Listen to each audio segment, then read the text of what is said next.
Great. Good evening. Good Good evening, evening.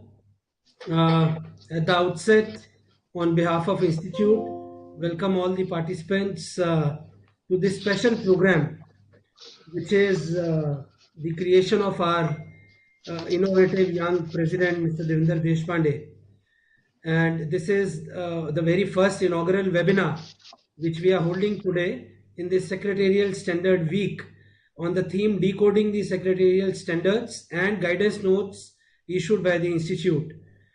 And I think before we proceed further, friends, let me share with you the background as to how we thought of organizing this program and in fact celebrating the success of Institute in coming out with these secretarial standards. And what does this mean to us? Because I personally feel the relevance and importance of secretarial standards are increasing every day. The moment we talk about corporate governance, the relevance is increasing. And I remember the day when I was arguing a matter recently before NCLT, and I was citing and quoting Secretarial Standard 1. While I quoted, the judge asked me and fired a question on me. What are these secretarial standards? Obviously, the judicial member was not aware. And I replied and I answered. Then he said, no, no, who issues? I then again answered. Then again, no, no, whether this is binding? I again answered. No, no, how many secretarial standards are there? I again answered. Then the next question was whether this is issued by way of a government notification. I again answered. Whether it is by way of a statutory force. I again answered. And then the last question, which really I answered, but then I answered after that, I thought the best way for me to handle that situation at that day, on that day when I was arguing. Fortunately, with the guidance given by our mentors and seniors like Shridhar sir, who was the founder chairman of the Secretarial Standard Board when it was formed, and my mentor Satvinder sir, who is presently the chairman of the expert group, and our youngest Central Council member in the present Council, Narsimhan sir, and always permanent pillar, knowledge permanent pillar support of our institute, Sudhakar sir, with the guidance given by them to me over a period of time. I answered fortunately all the questions, but what I realized, the last question again gave me an idea. Last question was, what will happen if there is some difference in the interpretation of secretarial standards and the Companies Act? And that gave me an idea, and that's how when we later discussed it in the council, president and vice president Mr. Manish Gupta and Devinder Deshpande, they came up with this idea, and Narsimhan sir supported it fully. And we thought that we need to actually create a lot of advocacy about these secretarial standards. I will not name many members are even not familiar, and in fact I feel people who are dealing, who are company secretaries, who are working as company secretaries, certainly they must know each word of secretarial standards in letter and spirit. They must follow it first, they must know, it must be imbibed in them, and then that's how we'll be able to create an awareness. Unless our own members, students, our own stakeholders are aware of what is the secretarial standard, how is it propagating the corporate governance. And that's how, when I was thinking what to talk in the initial 1 or 2 minutes before I hand over the baton to the expert panelist which we have today, and we have very, very eminent panelists which I have mentioned, all four of them legal and corporate luminaries, and all company secretaries who have really, really made our institute and all members feel proud of the achievements which we have done in the last 2, 3, 4 decades. 4 decades, probably all of them have almost 3 to 4 decades experience, I would say roughly. Sudhakar sir is the only one who has no gray hair with me, so we are at lobby, but otherwise he also must be having more than 3 decades of experience. And I think the objective of this Secretarial Standards Week, friends, is to unveil the treasure of good governance practices which are hidden at the heart of secretarial standards and the guidance notes as well, and communicate the right spirit of secretarial standards and inculcate the best practices in ensuring the compliance of law in letter and spirit. So in nutshell, this is what I feel is the real objective of the entire week.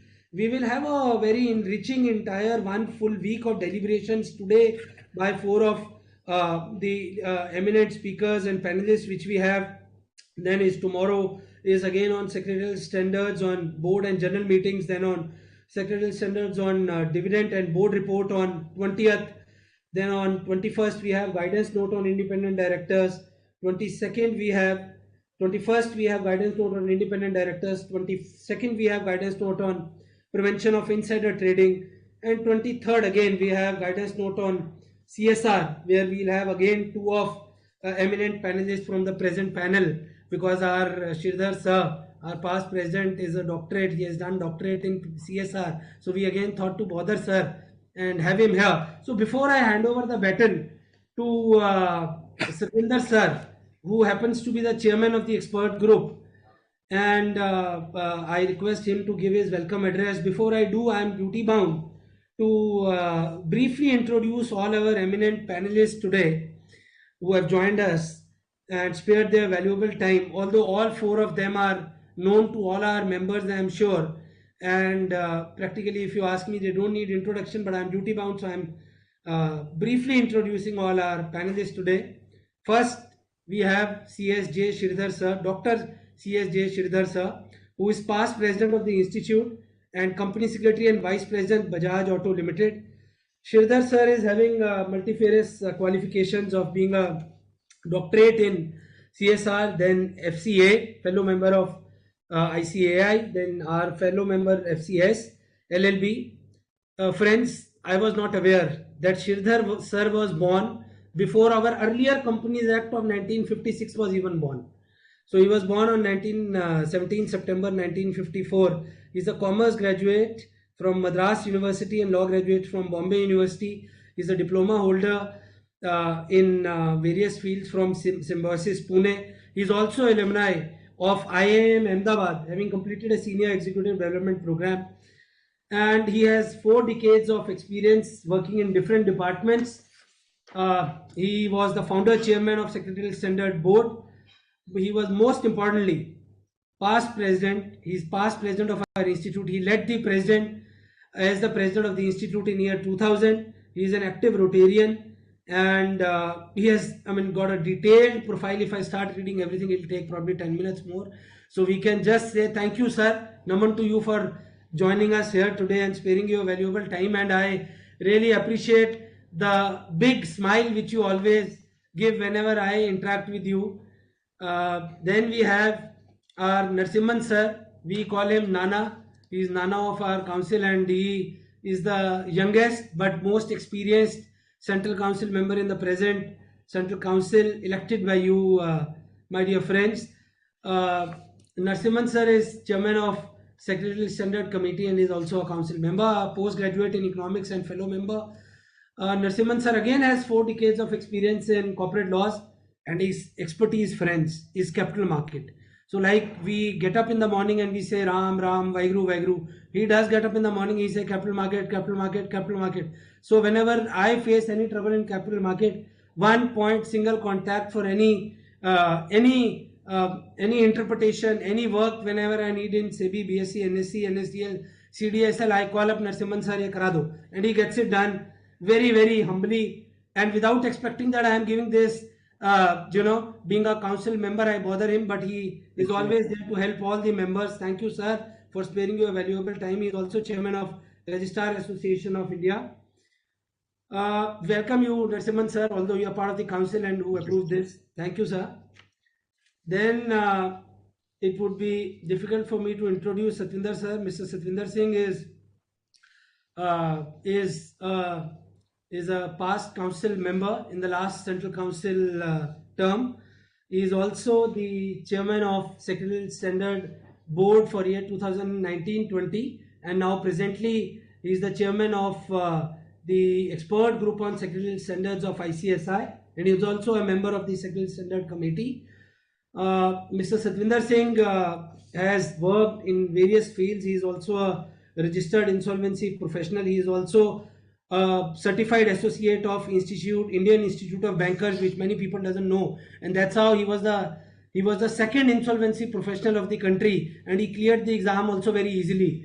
I remember I was studying and I was telling him, please, you tell me how to clear. Fortunately, I cleared with his guidance because of his experience in banking also. He was able to clear it very easily. And he has been practicing in corporate field in different M&A, corporate restructuring, various capital market issues, and so on and so forth. Mr. Satvinder Singh has also authored books on Companies Act and many articles on IBC. So corporate restructuring and IBC has gone into his blood, and over the past 4 years, Secretarial Standard has become his, his second love after his wife. Probably I can certainly say that he talks about Secretarial Standard more than we talk about anything else. And Sudhakar sir, I think, has become his closest friend because of his association in this committee and interactions. And now I welcome you, Satvinder sir, for being here and guiding us always. And Sudhakar sir, who is I mentioned initially, is pillar and backbone of our knowledge management initiative, and any knowledge driven initiative taken by institute, we depend and we consider now as a family member. And Sudhakar sir never says no. He'll always have this wonderful smile. I probably think we'll have to shift to western region maybe, or we'll have to have office there as well additionally, so that we can learn how to smile forever by Sridhar sir, Sudhakar sir, Narasimhan sir.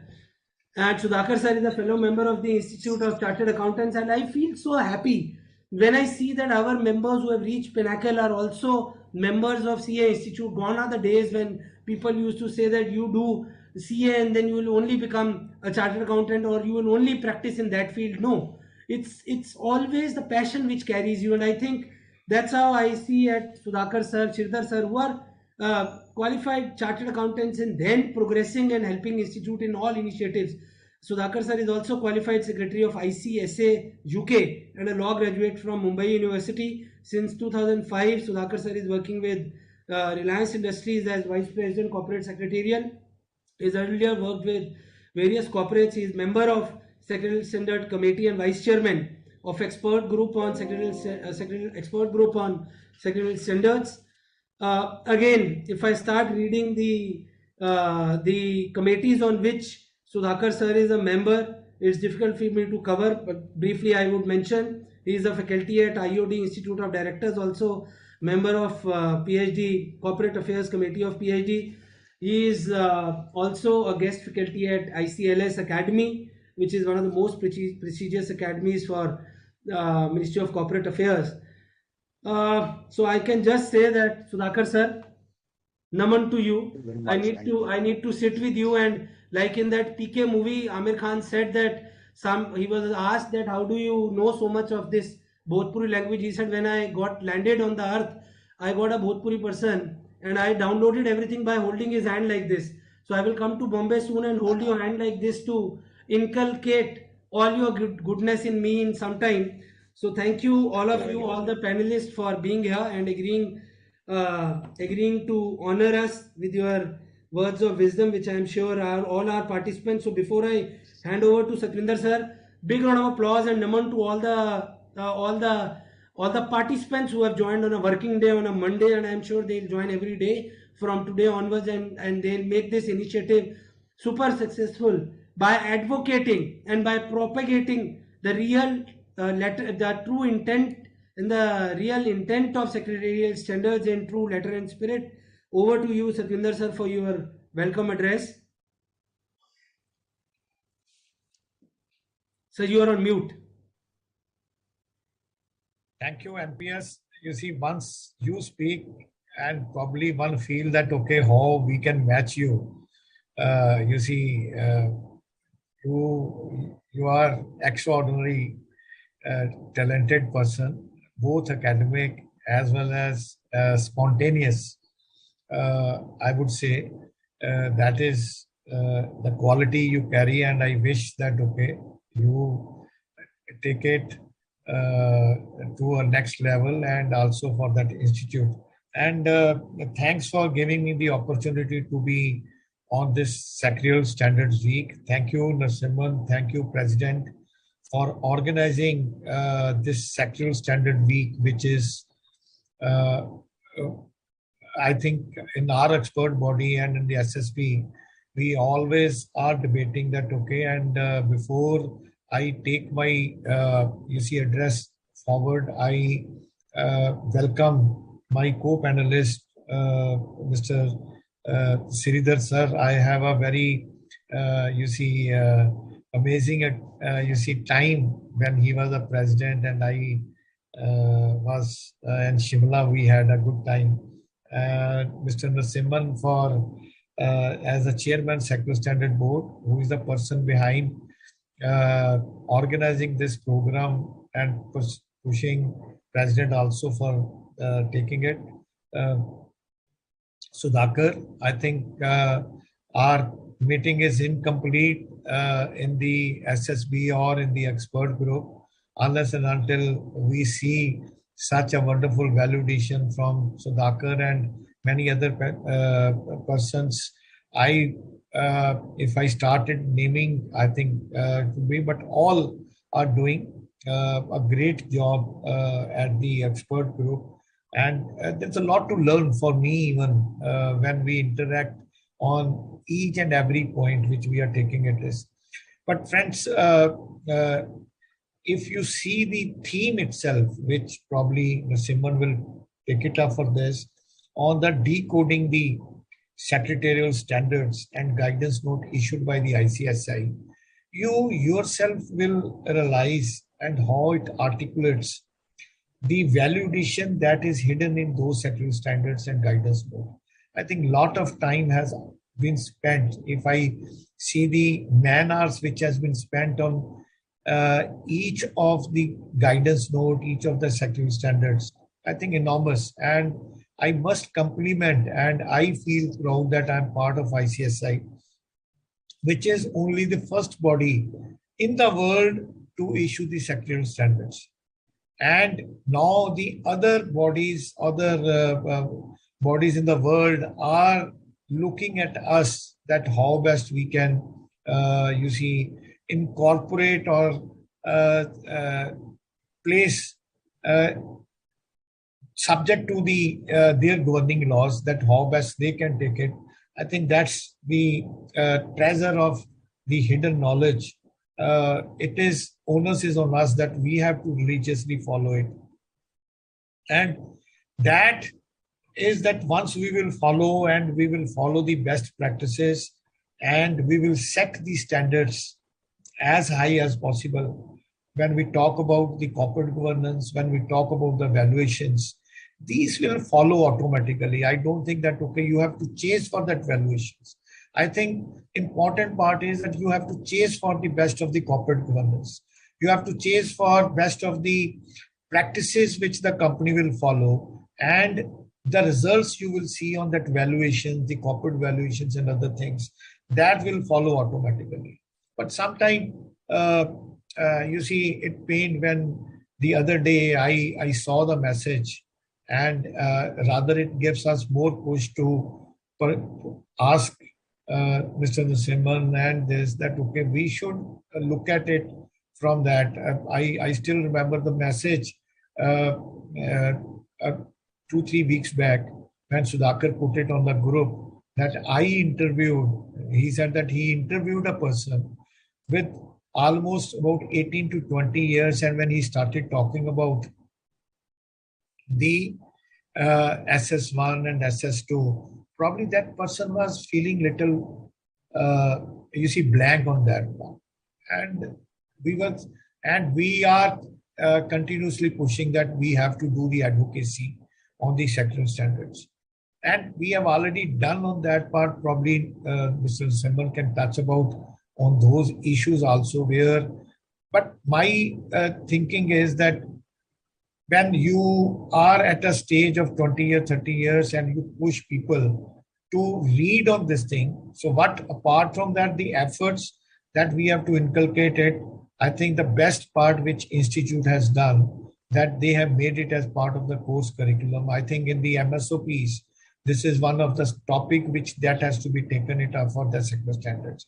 And we are pushing it up ways and means how best we can do the advocacy for that part. And this is where this aspect is to be taken it up. Sudhakar has said that he has made a presentation which he will give, a detailed presentation depicting the significance and importance uh, of the secretarial standards and the guidance note. But if I look at the essence of the secretarial standards, I think it standardizes the processes. It improves the compliances, and I think NPS has already set the tone when he talked about uh, his you see experience before the NCLT and when the members. It is not a one matter. I think members are calling us. I'm telling you, I have that experience where there are judgments where they said that okay, it is not as per the sectoral standards, we will not follow. That is where this leads us to the mitigation of litigation. And it is not only that the litigation where we feel that operation and mismanagement, it is a game of the big companies.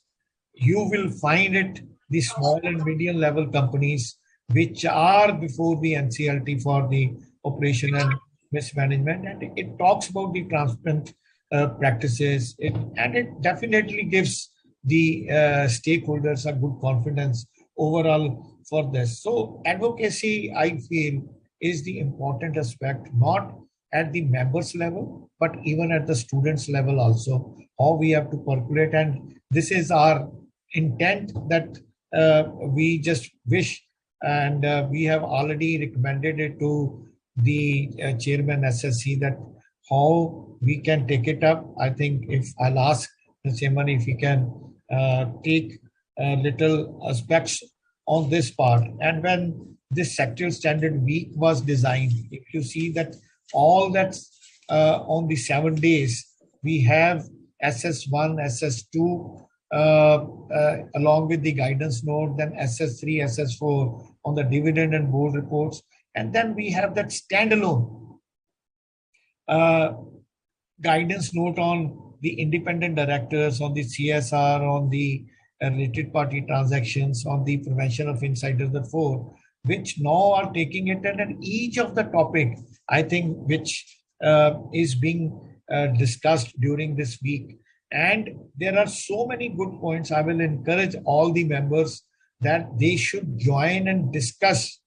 In uh, uh, you will find the issues which are emerging out of that, which is taking it up, and this is the outcome. And I today it's an opportunity, and I must thank each and every member of that expert group. I know that how busy they are, and we are spending days and nights sometimes, you see, discussing on those issues. And I bow my head to all those members of the expert group who are taking the lead, making the subgroups, discussing on various aspects of the guidance note on that part. So issues comes, and all that is through the consultative process. I would say that if you see these standards, we have to get that approval of the central government. And if there is even a guidance note and the procedure and practices to be followed, even the specimens formats which we are trying to provide it, and that's the best practices which are being simulated, which are being taken by the various groups.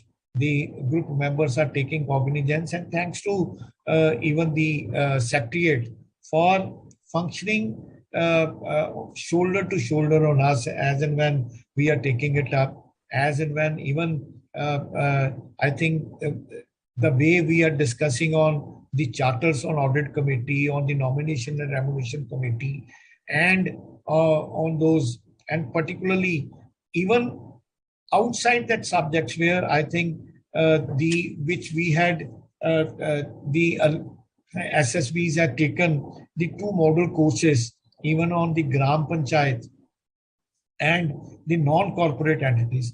I think it gives add-on to the members only, that you will be acknowledged even for your work, even at a Gram Panchayat level meetings of the Gram Panchayats, even for the non-corporate entities. And that's a thought that how best, and it will definitely give more opportunities to the members to practice in that various fields which are important aspects for this. And if I see this sectoral standards, if you see, already it has given a mandatory, you see, recognition through the Companies Act 2013.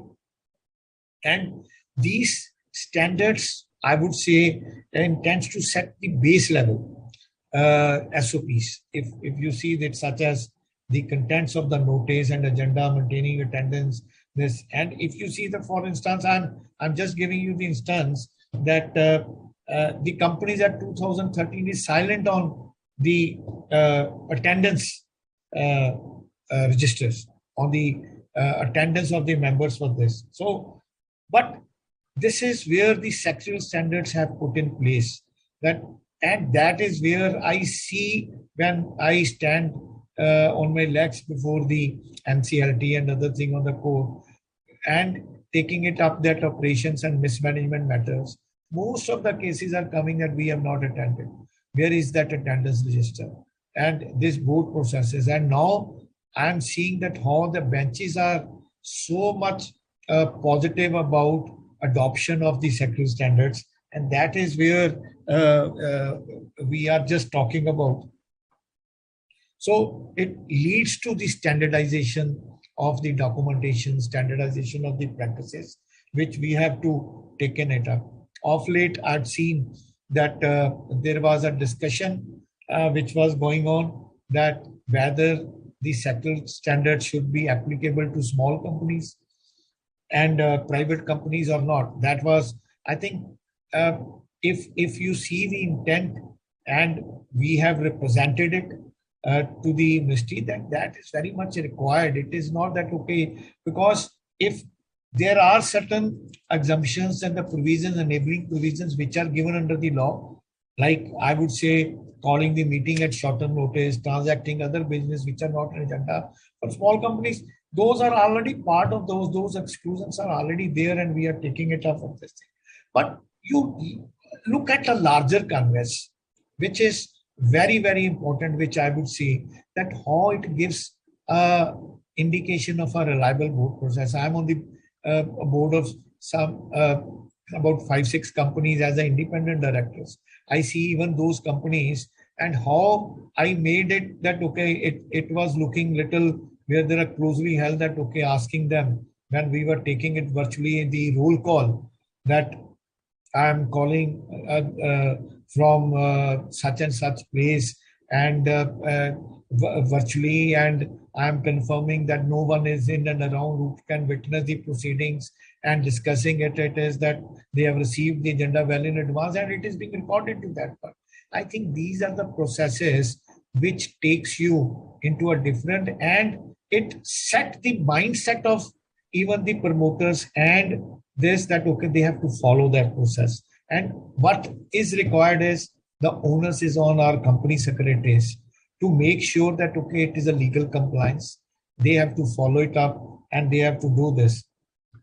So don't feel that these secretarial standards are substitution of the existing laws. I don't think that is there.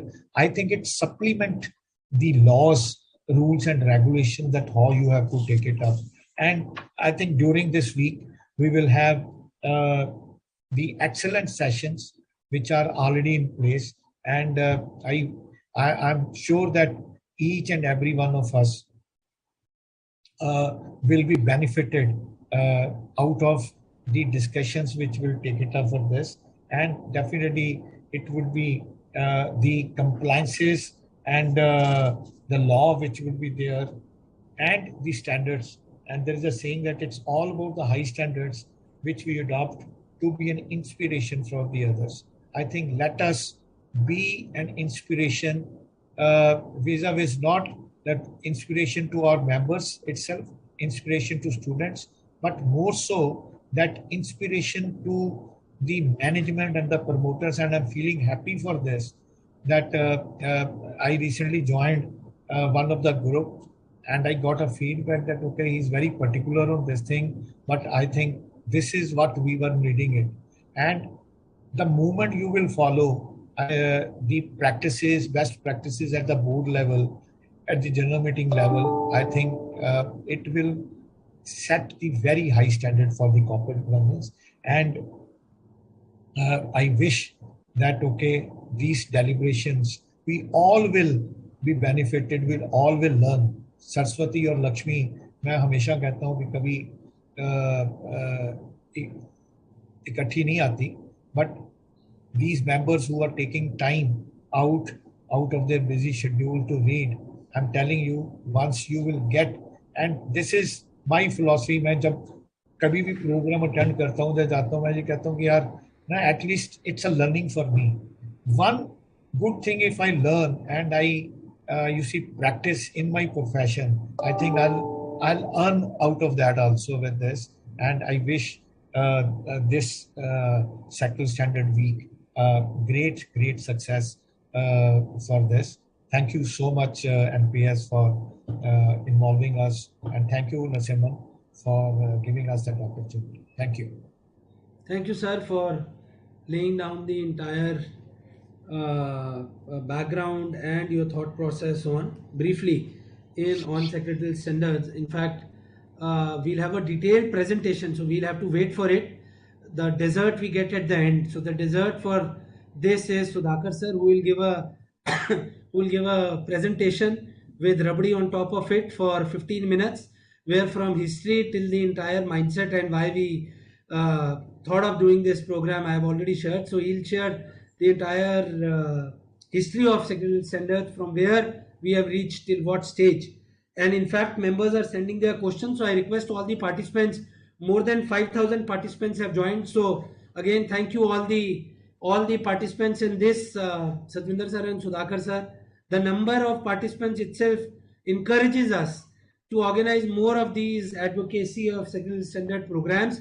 In fact, we'll have a physical seminar in NIRC. For all my friends at NIRC, I'm sharing that we'll have a web seminar, not webinar, non-virtual. I should not say physical. I remember I was again arguing a matter before NCLT a day, and I told the president, Manoj, may please this matter, and I'll come physically, and I'll then make my submission. What he said? What, NPS? You will be physical? You are threatening us. You will be physical. I am not sorry. This is not what I am saying. Then from that day I have changed my terminology. It's better to say non-virtual. So it's a non-virtual seminar which we are having on Saturday. Most probably it will be at Mayur Vihar Holiday Inn. A whole day program on secretarial standards again. So would request now our youngest Central Council member and the eldest by experience, Narasimhan sir, for your comments, and then we'll move forward to Sridhar sir and Sudhakar sir, and after that we'll have a detailed panel discussion where we are already receiving many questions, and would request all the participants to keep posting their questions also on the live chat box. Narasimhan sir, over to you. Thank you, NPS. Let me welcome all the panelists. Mr. Satinder Singh, Chairman of the expert group, Mr. Sudhakar, the Vice Chairman of the expert group, and both of them are incidentally also the members of the Secretarial Standard Committee, of which I am the chairman. And of course, Mr. J. Sridhar, my good old friend, and who is the founding father of, if I may say so, of the Secretarial Standard Board, which was then prevalent at those point in time.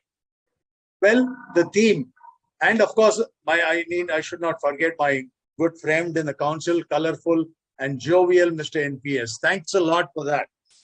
The theme which we have decided is on decoding the Secretarial Standard and guidance note issued by ICSI from various points in time.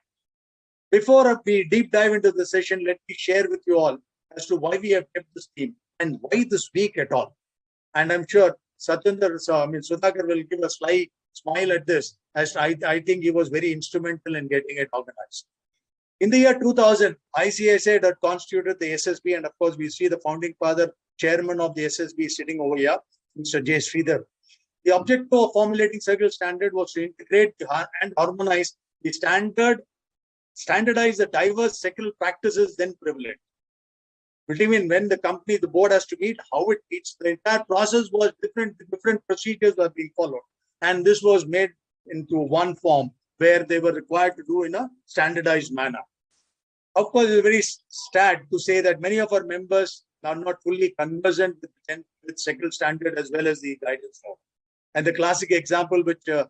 Satyendra shared was that what Sudhakar had to him when he interviewed a candidate with over 18 years experience, he didn't have much clue about what second standard was or the guidance note issued by the institute. And his exasperation was shared in all the groups of which in the WhatsApp group of which he was a member. So I could understand that. He called me up also and said, Narasimhan, this is very, very sad state of affairs for us. It is observed that the requisite awareness is lacking among the professionals about the second standard and the guidance notes issued by ICSI, excepting barring SS1 and SS2, because they have seen their formal recognition in terms of being mandatory under the Companies Act 118, Section 10. But when I say this, I need to tell this because there has been a request which has been made by the ministry that we should not use the second standard for 3 and 4. Because they said second standard means what has been recognized by the Act, and you restrict only to SS1 and SS2. And for SS3, SS4, you have a different nomenclature. But we told the ministry and we've given an undertaking to the ministry, whenever we talk about SS3, SS4, we will also say very categorically that it is not mandatory to be followed. What is mandatory to be followed is only SS1 and SS2. And with that, I would re-emphasize the fact that SS1 and SS2 are mandatory and SS3, SS4 not mandatory but voluntarily to be followed. It is a long cherished dream of Mr. Sudhakar, and I'm sure he had many times provoked me the thought, why you are having only capital market week? Why not a second standard week? And I'm sure, and I prompted him, I forced him to raise a question in the open house in the corporate CS conference which is held in Delhi. I'm sure Sudhakar, you would recall it. I said, Sudhakar, why don't you ask that question which you wanted to ask? And he asked the president then that why don't you have a second standard week? And the need for it is definitely felt. And then the president very much obliged. And thereafter, being the second standard committee, we formalized it through a resolution passed by the committee. And we thereafter took it up with the current president. And there we have this week, which is being celebrated by us. As again, the SSB, which due to the changes in the CS regulation, let me tell you what the ministry felt was board indicates something beyond the institute. It relates to something more of a ministerial position. And therefore, you should not use the word board. And therefore, what we did was we constituted the second standard committee.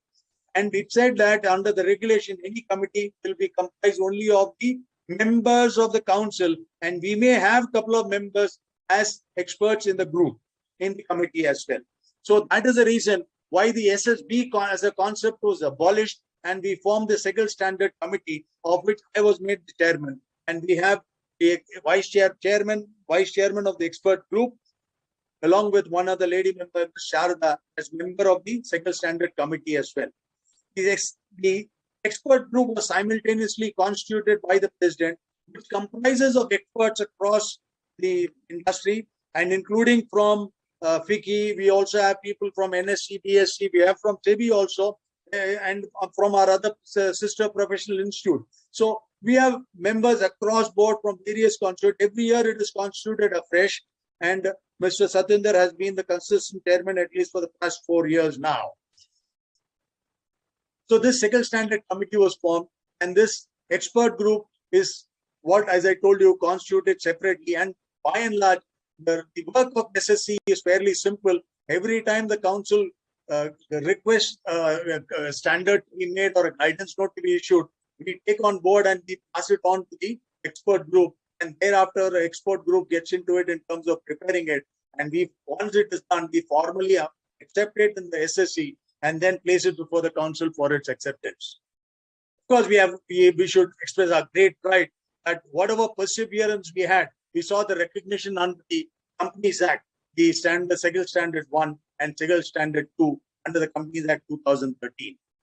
So far, the following Second Standard and Guidance Note have been formulated and issued by ICSI. It was news to me. I knew about few of them. I didn't know about all of them. But now I have the list with me, which tells which were the ones which were issued. Of course, you all know SS1 relating to board meeting, SS2 relating to general body meeting, then SS3 relating to dividend, SS4 relating to board report. And each one of the second standard has a corresponding guidance note as well. So guidance note 1, guidance note 2, guidance note 3, SS1, SS2, SS3, SS4. Therefore, there are 4 guidance notes relating to each one of the sectoral standard which has been issued.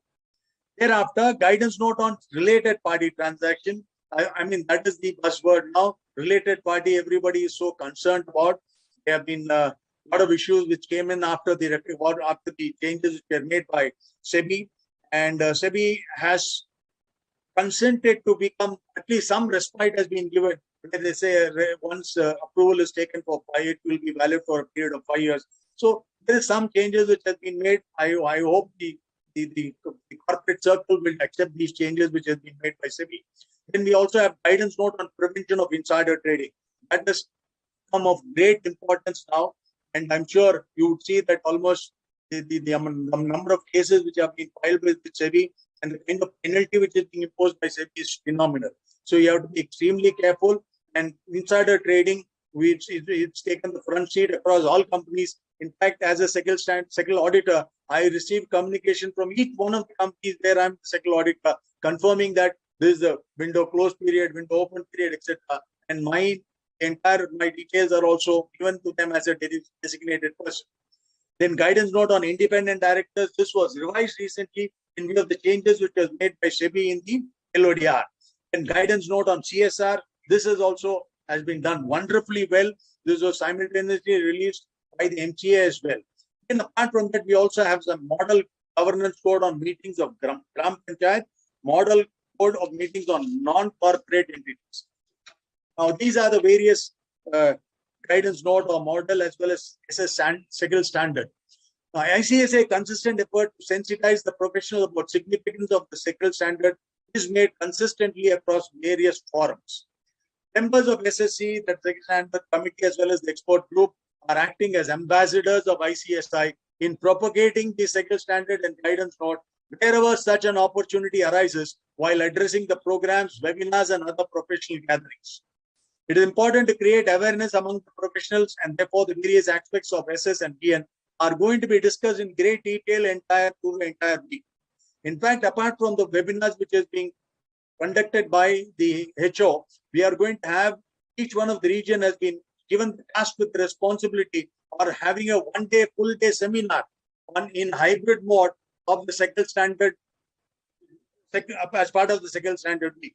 In Mumbai, we're going to have a program on the 23rd Saturday, and similarly as is there in Delhi as well as in Calcutta as well as in Chennai. And all these days there'll be a detailed program, a full-day program, and where those who have missed out on the structured credit hours can get to attend the program and obtain the structured credit as well. In this backdrop, ICSI has decided to celebrate the Secretarial Standard Week to further boost the campaign to promote secretarial standards and to encourage compliance thereof in both letter and spirit. Key topics which has been identified by the group per se is on board meeting, directors meeting, general body meeting, dividend, board report, etc., etc.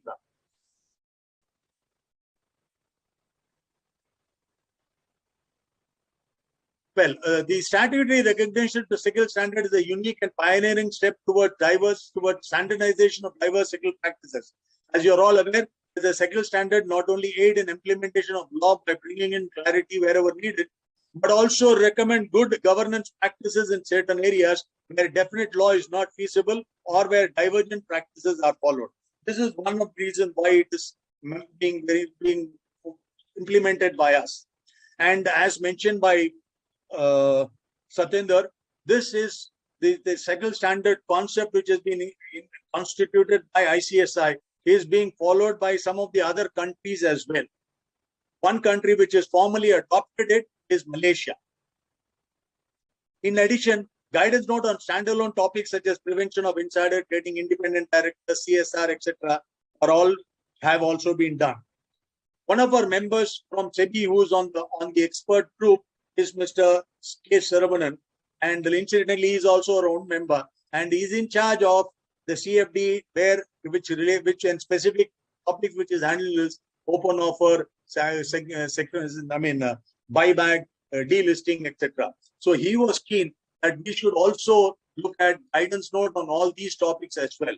he said, let's have standard. I said, you cannot have standard when it's a SEBI related regulation. You can have only a guidance note. And that I thought I provoked Satwinder to think about it. And he said he will look into it because we already have so much up our sleeve in terms of to be completed during this year. All of these issued by ICSI as a guide to the members on various actors involved, and we are going to elaborate the same during the forthcoming week. I'm privileged to be part of the maiden event of Secretarial Standard Week, and I'm sure it will imbibe pleasant and positive knowledge in our minds about Secretarial Standards. I express my sincere thanks and gratitude to the Council of ICSI, President and Vice President of the Institute, for celebrating this dedicated week on Secretarial Standard. I also acknowledge the efforts put in by the former members of the Council and SSB, and for taking this journey of Secretarial Standard and achieving the dream of recognition of Secretarial Standard. Let me also tell you, I was a member of the Secretarial Standard Board in the year 2007. The painstaking manner in which the board looks into each and every aspect, this is tremendous. In fact, I sat through one full day and I found at the end of the day, we just covered 3 pages. I mean, that is the amount of effort which goes into it by the SSB, and the expert group is no different from what SSB is. Let me tell you, only it's called expert group, but in effect, it is the Secretarial Standard Board for all of us. And my special thanks to Satwinder, Sudhakar, and the TS team at the expert group as well. I cannot miss out Mr. Sridhar, who the co-panelist, who's played an instrumental role for materializing the idea of Secretarial Standard, and he would be better be able to recognize the efforts at that point in time. Well, Sridhar, I'm sure. I mean, I got to know from your mouth that you were the founder of this SSB, and I'm very glad that you are also there in the panel with us. I will now hand over the session to my co-panelists and request the professionals present here to take maximum advantage of this dedicated webinar series on Secretarial Standard and Guidance Note. Over to you, NPS. Thank you very much. Thank you, Narasimhan sir. So what Satwinder sir was mentioning, that when you speak, neither in the council nor otherwise, we all are short of words. In the council also, whenever he gives a perspective of any issue, then we all generally nod our head, we say agree, Nana, and we bow down and we agree with the suggestion and move forward. Sridhar sir, over to you for your words of wisdom. Whenever I see you, I generally feel that at your degrees which you have acquired and your quest for acquiring knowledge and disseminating your knowledge and wisdom, I generally say that, age no bar, knowledge bar lagatar. So you reciprocate it so well. Sir. Okay. Good afternoon, and thanks a lot, NPS, for those very, very kind words. And I think you have been over generous as usual. Thanks a lot once again. And I am really privileged to share the virtual dais with 4 of the biggest stalwarts of our profession. And whether it is Narasimhan, whom I know for more than 4 decades, or Mr. Satwinder, whom I have known for more than 2 decades, and I think maybe 3 decades, and of course Sudhakar for over 2 decades. I think it's been great knowing these 4 stalwarts and working with them, and I'm really delighted that we are meeting on this occasion of a Secretarial Standards Week. And as we have, of course, heard eloquent speeches and presentations by all our previous stalwarts, it has really come of age. And over the last 2 decades, thanks to the unsparing and the unstinted efforts of so many professionals, I think we have been doing a wonderful job. The progress has been slow and steady, but very consistent. And it is really appropriate that ICSI has decided to commemorate the Secretarial Standards Week. And of course, we have seen the Safety Week, or the Corporate Governance Week, Capital Market Week, or Cyber Safety Week, and so many other celebrations from various other bodies.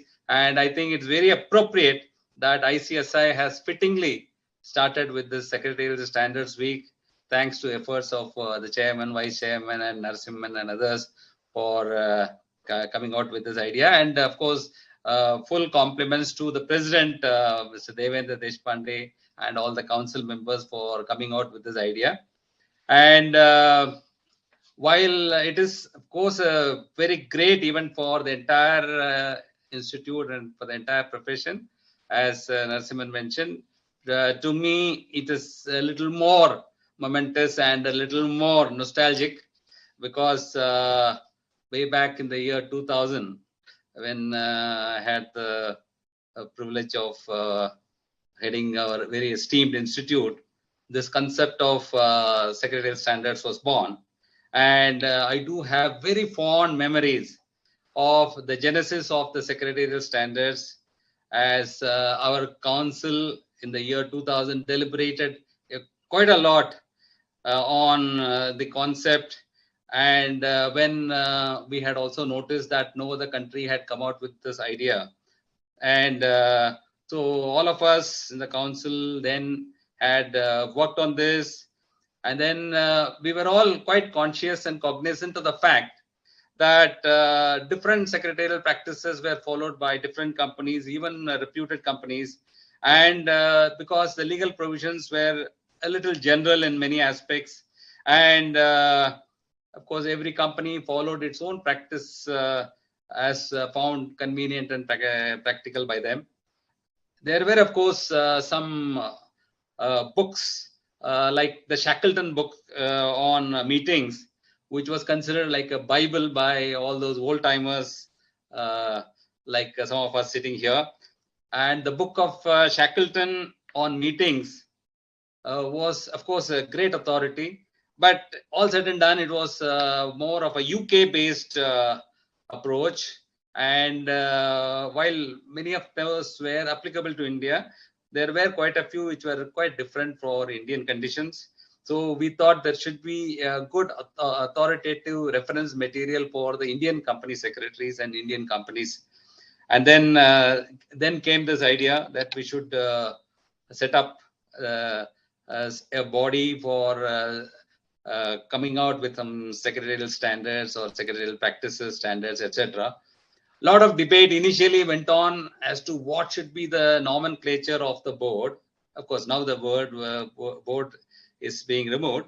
But those days, whether it should be Secretarial Practices Standards Board or whether it should be Secretarial Standards Board. So there was quite a lot of debate on that.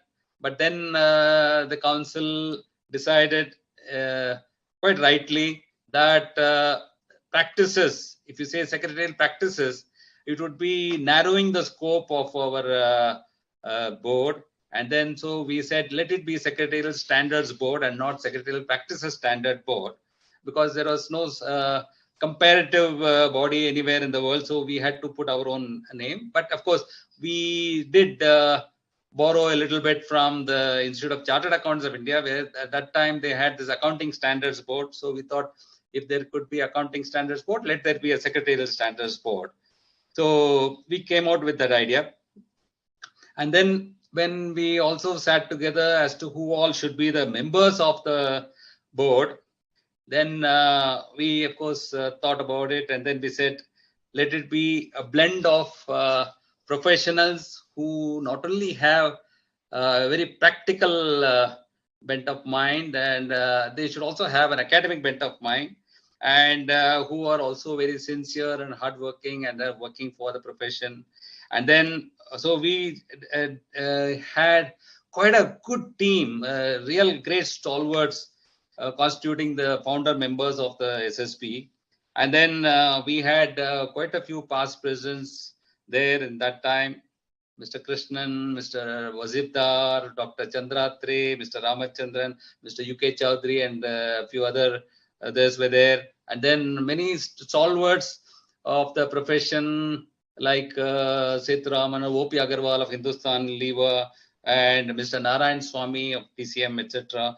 There are several other very seasoned and experienced company secretaries who were also inducted on the board.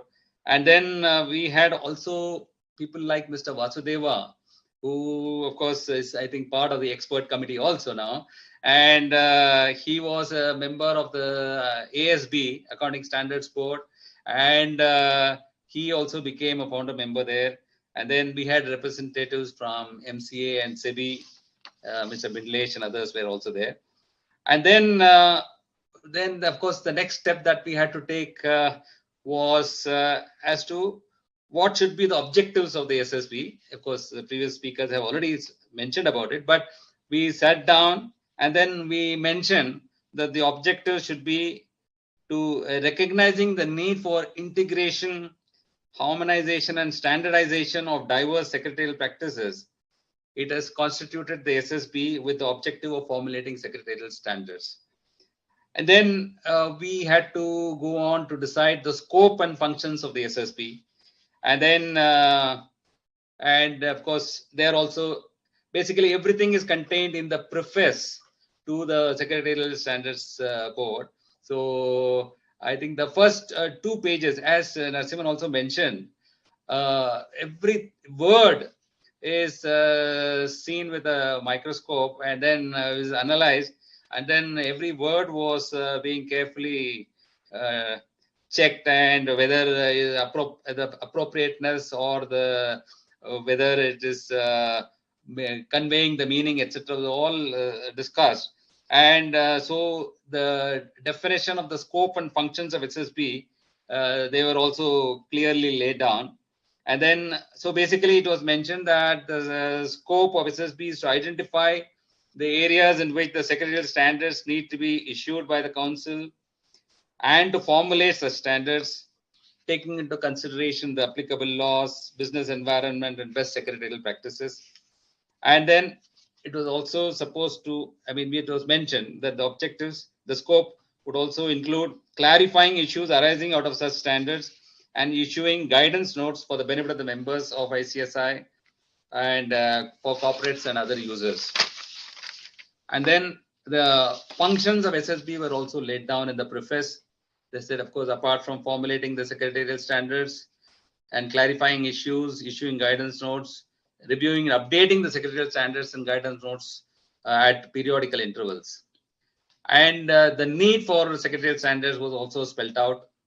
They said companies follow diverse secretarial practices, and therefore there is a need to integrate, harmonize, and standardize such practices so as to promote uniformity and consistency. And then we then decided to at least briefly mention what should be the procedure for issuing secretarial standards. I'm sure Sudhakar would be coming out with all those points in more elaborate detail. But in the preface, we had also mentioned that this, because in the first meeting was held way back in 18th July 2000. And so there we had also decided what should be the procedure. There we said SSB in consultation with the council. Of course, council was the supreme body. In consultation with the council, would determine the areas in which the secretarial standards need to be formulated and the priority in regard to the selection thereof. So in fact, not only the areas, so the priority also was to be laid down. And then in the preparation of the secretarial standards, it was to constitute working groups to formulate the preliminary drafts. And then the preliminary draft prepared by the working group was to be circulated amongst the members of SSB for discussion and was to be modified appropriately if so required. And the preliminary draft was then to be issued to the members of the Central Council as well as to the regional council members, chapters, various professional bodies, chambers of commerce, regulatory authorities like MCA or SEBI or RBI or even Department of Economic Affairs and Department of Public Enterprises and such other bodies as may be decided by SSB for ascertaining their views and specifying a time frame within which those such views were to be obtained, and then they were to be examined and the suggestions were to be duly incorporated. And then on the basis of the preliminary draft and as well as the discussion with the bodies or organizations, the exposure draft was to be prepared, was to be published in the Chartered Secretary and also put on the website of ICSI to elicit comments from not only our members, but also from the public at large. And the draft of the Secretarial Standard included basically the concept and the fundamental principles relating to the subject of the standard, definitions and explanation of the terms used in the standards, objectives of issuing the standard, disclosure requirements, and the date from which the standard was to become effective. And after taking into account all the comments received, the draft was to be finalized by the SSB and then was to be submitted to the Council of ICSI. And the Council was to finally finalize the draft and in consultation with SSB, and it was to be issued under the authority of the Council. And we had laid down in the very initial stage itself that in the initial years, the Secretarial Standards would be recommendatory, and the Institute would gradually request the government and other appropriate bodies to enforce these standards, and will endeavor to educate the users about the utility and the need for compliance with these standards. And thereafter, our endeavor was to make it mandatory through our regulators, especially MCA. And so it was a very interesting journey setting up the foundation with our esteemed founder members. And it was in the year 2000 that all of us had to work. And so I'm sure there will be many more things to be mentioned by Sudhakar in his presentation. So I'll not take much of your time and others' time. So I must thank the Institute once again for the great opportunity provided to me and to share the dais with all the stalwarts like you. Thank you so much. Thank you, Sridhar sir. NPS, I'll just barge in for just a minute, just not even a minute. Sir, you named many stalwarts who had and their commitments and all that. But I must put in place the one incident which recently happened to me. And I'm just sharing it as the kind of commitment. You see, we have Mr. Vasudeva, you have named him. He recently lost his daughter-in-law. And on that day itself in the evening, we had a subgroup meeting on the related party transaction. And also, he was supposed to send some comments on that audit committee, which the subgroup was to take it up. He called me up, one intimating that I lost my daughter-in-law, and also saying that I was in the hospital for last 3-4 days, and a person with 60 years of experience. And the commitment he was saying, Satvinder, I will not be able to participate in the subgroup meeting and the discussions which we have. So my respect has gone like this thing. That's a kind of commitment by all the members which I am taking it as. That's what, and I bow my hat to Mr. Vasudeva also, sir. We need inspiration from you with 60 years in practice. Yeah, exactly. And member of the SSB since inception. That shows the kind of commitment he is having. Thank you. Absolutely perfect. Yes, correct. Thank you. Thank you, sir. Thank you, Satinder sir. Sudhakar sir, Mr. Man Dependable for ICSI. Over to you for your detailed presentation, and then we are receiving many questions. If you, after your presentation, allow me, then I'll ask few questions, and then all of the panelists can interact for the next almost 1 hour. If you can take the presentation, Sudhakar sir, by unmuting for 10 to 15 minutes. You're on mute, Sudhakar sir. Thanks very much, NPS, for that warm introduction earlier, and as well as the way you are introducing all the panelists, okay, that you are actually given our adrenaline has gone very, very high. And you have increased the expectations of the participants, and I'm sure that I will also be able to keep my, rather your word up to the expectations of the participants as well as of ICSI. In fact, at the outset, my sincere thanks and gratitude to ICSI, our President Devendra Deshpande, entire council, Narasimhan, Satvinder, for making our dream come true. This is the Secretarial Standard Week, which we were looking forward for the past 2 years. We were working, and ultimately it has become true. I am also delighted to know that almost over 5,000 plus participants are watching this particular webinar, and more webinars are also there in this particular week. And I'm also privileged to share this virtual platform with Dr. Sridhar, who was virtually the founder, chairman of the Secretarial Standard Board. In fact, whenever I used to go as a faculty to Institute of Directors, that point of time, I used to tell them that about the role of the company secretary as far as the board is concerned. I used to say that the company secretary is your philosopher, friend, and guide.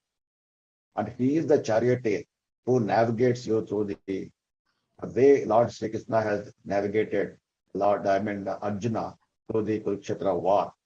If anybody can navigate you through the boardroom process and board processes, it is the company secretary. And I used to say that SS1 and SS2 are like your Gita, Bhagavad Gita for glory. But unfortunately, the prospective or the budding directors or the directors who are already there, they used to tell that they are not aware about this SS1. And their company secretaries have not informed them about the SS1 or SS2. Then I used to tell, after that, I make it a point that wherever I address the independent directors, I used to always advise them to do two things. Number one, to read SS1 and 2. Apart from that, to read the Schedule 4 also. That is the Code of Conduct.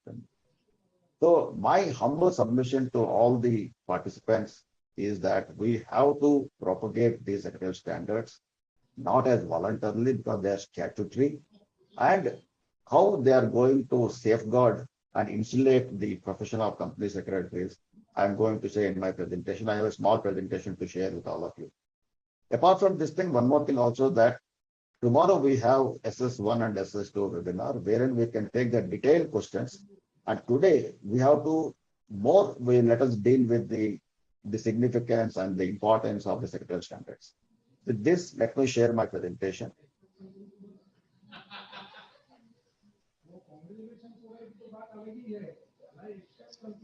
And I'm sure you are able to see my presentation, all of you. Yes, sir. Okay, thank you very much. Let me put a disclaimer that whatever the views I'm expressing, these are my personal views. Nothing belongs to the organization in which I'm employed. At the same point of time, I am a member of SSC as well as expert committee, and I'm not representing those two bodies here as such. Let me say that, for a moment, I want to talk about Companies Act 1956. This act was made for a young India, wherein the state assumes an important role for economic development. The provisions stipulated in Companies Act 1956 were best suited for an underdeveloped country like India at that point of time. However, subsequently, a need was felt to substantially revamp the Companies Act 1956 to make it more contemporary and relevant to the changing needs of modern India, especially when Indian economy, till early 90s, it was a closed economy. And in early 90s, our economy was converged with the world economy. At that point of time, the need for revamping the Companies Act 1956 was felt more than at any other time. In 93 as well as in 97, the senior professionals remember those years. Though a lot of initiatives were taken to revamp the act, but it could not happen. That's why, if you remember, major amendments have come in the year 2000, 2001, and 2002 to the erstwhile Companies Act 56. Then Companies Act 2013 was legislated, which is a very forward-looking legislation, and it focuses primarily on the good governance practices and a disclosure-based regime. As we all aware that this is more of a self-regulated act than of a regulated act, because we don't need to go to central government for any approvals except for one or two instances. Otherwise, we have to take shareholders' approval. The regulator says that you go to your shareholders, take their approval, do whatever you want to do. Interpret the act the way it is supposed to be interpreted. However, that doesn't mean that though a lot of liberty has been given to us, at the same point of time, very arduous responsibilities have been entrusted on the directors as well as on the key managerial persons. This act has substantially raised the bar of corporate governance. The only problem with this act is it was a very hastily, ineptly drafted and hastily implemented. Because of that, it has become an arduous and risky affair for the professionals to interpret as well as to implement this act. As we all know that this ineptness and this hastiness has led to almost 4 amendments so far: Companies Amendment Act 2015, 2017, 2019, 2020, and now the CLC recommendation, CLC report is already there. So one more amendment is already there in the offing. In addition to this, innumerable number of circulars, guidelines, notifications, whatnot, it is there. So we are struggling, both the regulator as well as the people who have to implement this act. We are all passing through a very hard times. However, this act has entrusted upon, as I was mentioning, very arduous responsibilities and accountabilities on the companies, the directors, and the key managerial persons. To ensure the complete compliance the way it is expected, it is to be ensured that robust policies, procedures, and board practices are in place. Secretarial standards to a large extent insulate the company's directors and KMPs by ensuring that the complete compliance to a large extent is ensured. This act has given two great recognitions for the professional company secretaries, and I must say that we all must be thankful to Companies Act 2013. If I have to see just like you were before Christ and after Christ, I can say that professional company secretaries prior to Companies Act 2013 and post Companies Act 2013, because this act has rewarded this profession with the concept of key managerial persons if we are a service, and the concept of secretarial audit if we are in practice. For the first time, this act has defined the functions of a company secretary. This act has also given the recognitions, the required recognition to the secretarial standards, that is SS1 and SS2.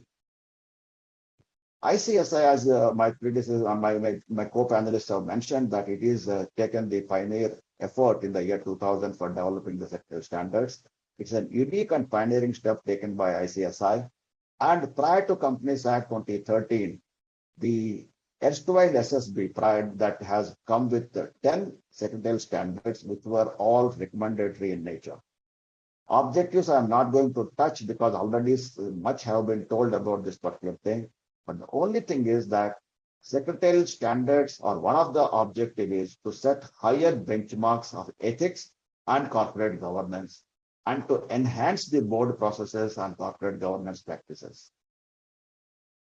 In fact, this provides, especially where the law is having any ambiguities there, the standards step in to clarify those things. There are several things are there like that. And coincidentally, I was privileged to be the faculty for tomorrow's webinar also. So there, while I was discussing SS1, that I will be able to deal more with that. To establish benchmark standardized harmonious prevalence practices. And one most important thing is that the secretarial standards reduces the quantum and propensity of litigation. This is the most important thing. When the question comes that whether the standards are to be applicable to private companies and small companies, my answer is yes. More than anyone else, if these standards are to be applicable, it is the private companies and small companies, because these are the ones, as far as the compliances are concerned, the most neglected companies. Bigger companies are always in the radar of regulators and lot of stakeholders like your proxy advisory firms and your bankers, your auditors, your shareholders, proxy advisors, whatnot. Whereas the small companies are not so. So there the propensity of litigation is more in such cases, which will be reduced. Applicability, again, the same thing has already been told by my, so I'm skipping this particular also. Standards tries to supplement the existing laws for promoting better corporate governance. The standards do not seek to supplant the existing laws, but they neither seek to substitute nor to supplant the existing laws.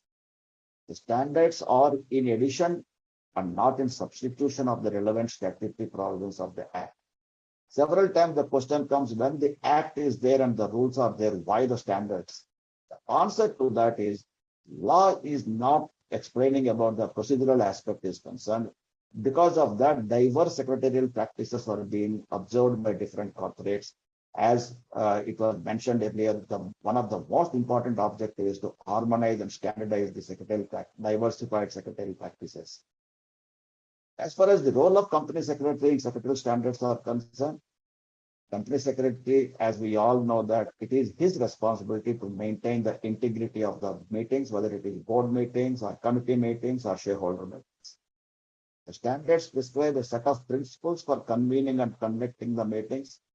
It is the responsibility of the secretary to ensure that these set of principles have been complied to the core. Because if fundamentally the convening the meeting itself is default or defective, the entire proceedings will also become defective. One of the functions of the company secretaries, apart from other responsibilities and accountabilities, is that he has to ensure the compliance with applicable secretarial standards. In fact, let me also add one more thing. When you see the small booklet of SS1 or SS2, there is a standard portion in bold and there is some background material which is not in bold. But please note that each and every word of the secretarial standard 1 or 2 is a law itself, because whether it is in bold or whether it is the background material, both are having the same importance and significance. Standards shall be read in context with the background material. These standards prescribe a set of principles for convening and conducting meetings of board, committees, and the shareholders. When we talk about the committees which are to be constituted of the directors and under the Companies Act, only those committees SS1 is applicable. Every company, unless exempted, that it has to comply with 1 and 2. According to the provisions of 204, it is the responsibility of secretarial auditor to confirm that the company is in compliance with Secretarial Standard 1 and 2. Also, as I mentioned earlier, it is the responsibility of the company secretary to ensure compliance with the mandated secretarial standards. Now, I want to show you a 1 minute, 28-second film. And after that, I will say that what is the relevance of this film with secretarial standards. Kindly watch it.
You all might be wondering that how it is concerned with secretarial standards. Now let me explain to that. So I'm playing this video once again, and I will be explaining that thing.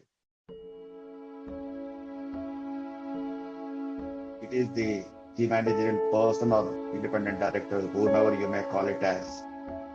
He started, everything is going well, his company is doing well, his position is doing well, the family is happy, and the KMP or our independent director is happy, everything is going well.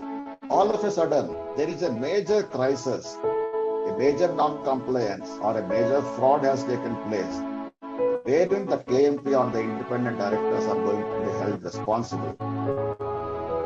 See the distress among on the face of our KMP. That point of time, the two hands SS1. This is SS2, which are coming to the rescue of the KMP.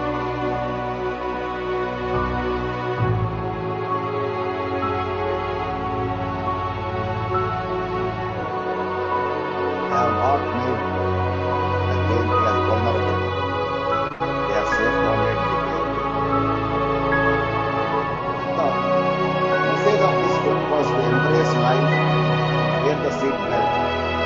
says to you is to embrace corporate life, comply with SS1 as well as SS2. These are the major things. Now, I will add one more thing also, that a question comes, which vehicles require the seat belts more? That means secretarial standards are to be applicable to small private limited companies or companies like Bajaj, Mahindra, Tatas, Reliance, Birlas, and all these companies. As I have mentioned in the beginning itself, and I can also answer the same thing with this film only. Which vehicle require the seat belts? Is it Maruti 800 or a Mercedes? Mercedes anyway having its own, the way the car was built, the amount of airbags what are there and all, the vulnerability is not there. Whereas Maruti 800, only the driver is having the airbags or the seat belts, others are not having. So the relevance of seatbelt is more for the smaller vehicles, and similarly, relevance of secretarial standards is more, according to me, for the smaller companies and private limited companies than of the bigger companies. Thank you very much once again for your patient listening. Now, NPS, we are ready for the question answer session. Thank you. Thank you, sir. Thank you. Fantastic exposition. I would say the way you have shown us this video and the way you have related all the characters in this video with the boardroom and the secretarial standards and the relevance of it. Yes, fantastic, and that's how you are called Mr. Dependable. And now you are having more, I would say the Bollywood creativity also coming into you, and by probably a few more years from now, by the time you will have gray hair like Sridhar sir, you will probably direct a movie on secretarial standards and company law, and you make it more innovative and interesting for everybody to remember. You have certainly answered, Sudhakar sir, in your own manner, because this is one of the questions which I have already received. So since you have already answered, there may not be a necessity for me to ask that question again, whether standards will equally apply to the small and private companies. You have in fact mentioned that it will rather facilitate the decision making process in a better manner, and rather a Maruti 800 is not equipped to handle that turbulence on its own. So therefore we certainly need an outside force to handle that kind of incident if it is happening. I think I'll request one thing, because there is a lot of disturbance. I'll ask question by taking name of the panelist. Until then, all the panelists can put on mute. Thank you. So the first question which we have received, let me ask the chairman of the expert committee, Mr. Satwinder Singh. Sir, a question has come from a member. What is the process for formulation of secretarial standards? And in fact, I think the questions are already being sent by members. Our secretariat team, Saurabh and Rakesh, are doing a great job by putting them into a sequence and then sending it to me. So, Satwinder sir, if you can share how these secretarial standards are formulated briefly. Thank you, NPS. I think partly Dr. Sridhar has already addressed that. Okay, there is some standard practices which we are following it up in the SSB and now in the expert group. But let me just take you. The first thing is that there are two important components in the first. One is identification of the laws. For as and when we choose a subject, then we feel that, okay, what all are the laws which are applicable, what are the rules, regulations, and which are even the ancillary laws, how it would be applicable, and we just work it out. Then the important aspect is the issues. Now, if you will find the issues will be, there are, if I can say that I can segmentize those issues, or I can categorize those issues into the three buckets. One, the issues where there is no clarity. So intent is that, okay, we should bring the clarity on that issues by reading all the provisions of the law, by following the what all are the practices which are being followed, what is the business environment, how the multiple divergent practices are being followed.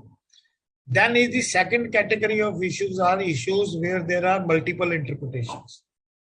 Now then we have to come to a conclusion, and I am happy that most of the issues, I think all the issues for the last 4 years, Sudhakar, if I am not wrong, we have unanimously addressed all those issues on those.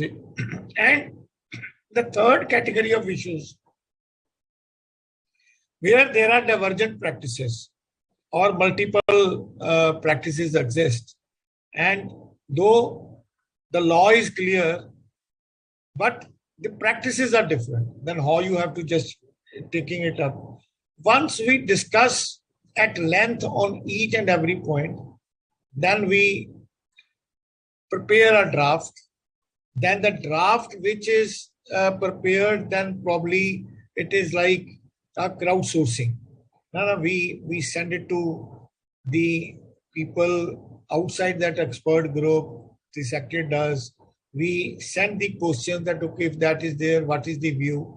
And after that crowdsourcing, suggestions, comments, we invite those. And once everything is there, when the expert group put it, then we send it to the Secretarial Standards Committee, chaired by Mr. Narasimhan, who is also a conduit between the council and the expert group. We get that feedback. The committee also address those issues and other things. And then once the council approves it, then perhaps there are two things. One, that where this is a voluntary observance, like the two SS1 and SS2, you have to send it to the ministry, and the others, the council approve it. And once the approvals comes, and then the ICIC takes the privilege to release it.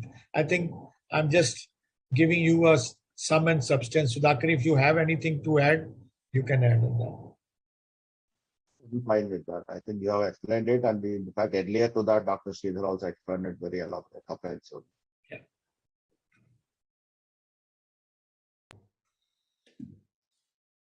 Sorry, we couldn't hear. Sudhakar sir, are you saying something?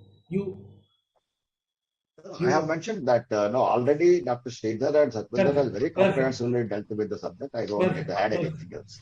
Yeah. Perfect. Sridhar sir, although Sudhakar sir has already dealt with this question, but since we have received, in fact, all the participants, since you are asking a lot of questions, I would like to share one thing in the beginning.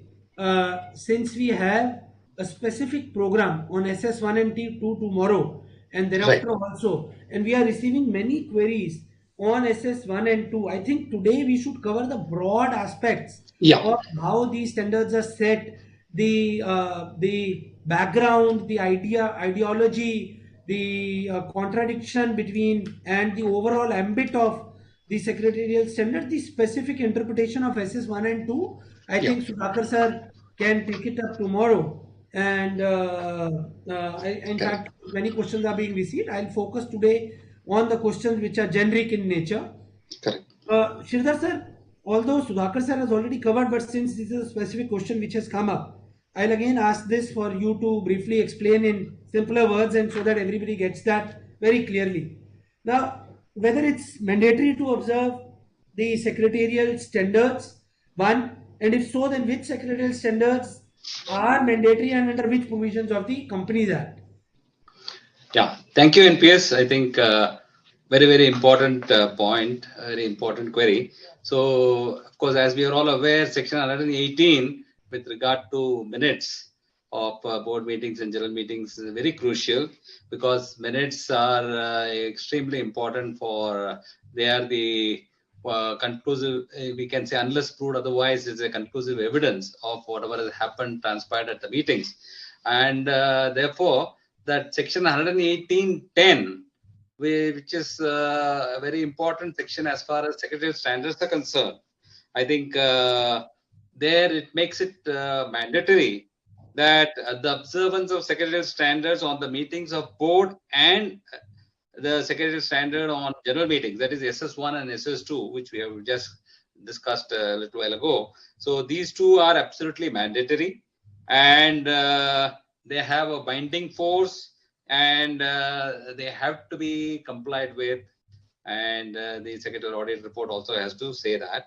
And at the same time, in order to promote better secretarial practices, ICSI has also come out with few secretarial standards, which Narasimhan also mentioned, are currently voluntary, and they are recommendatory. They're like SS3, which is the secretarial standards on dividend, or SS4, which is the secretarial standard on board report. So they, of course, as per our thing, it became effective from 1st January 2018 and 1st October 2018 respectively. But it is for voluntary adoption by the companies. Those who want to adopt it, they are welcome to do so. Thank you, NPS. Perfect, sir. You have explained it very well. In fact, although the next question which we have received was briefly covered by Sudhakar sir, but Narasimhan Just, sir. I'll just add on, if you permit me, for this thing, just to add on this. Sridhar sir has already pointed, I think the important point which is coming up is, what is the role and responsibility of the company secretaries to see that, okay, these standards, though there is a voluntary adoption, it is to be seen as now how religiously they will follow and how religiously they adopt in their practices. That's the important question which I see. The one thing which I see is that if the ICI has issued certain guidance note and other things, I have seen the auditors how religiously they follow. I'm not making it as, and equally, which I think that's a zeal, that's the passion, which we all have to follow it up for this thing. That though mandatory, we are talking about SS1 and SS2, and we should consider all those secretarial standards and guidance note as good as it is mandatory on us. That yes, I understand that, but I think that's the onus. I would like that, okay, it's a duty which we all have to profess for this. That's a simple point which I think we should take it up. Okay, perfect. Narasimhan sir. Yes, please go ahead. Although Sudhakar sir has briefly touched this in his presentation, but there is one more element in this question which we have received. What will prevail in case of any variations in any provision of the applicable laws and the secretarial standards? What would be the position if a particular standard becomes inconsistent due to subsequent change in the law? Yeah, that's again an excellent question. Generally, in addition to secretarial standard, the requirements laid down under any other applicable laws also have to be followed. Any rules, regulation needs to be complied.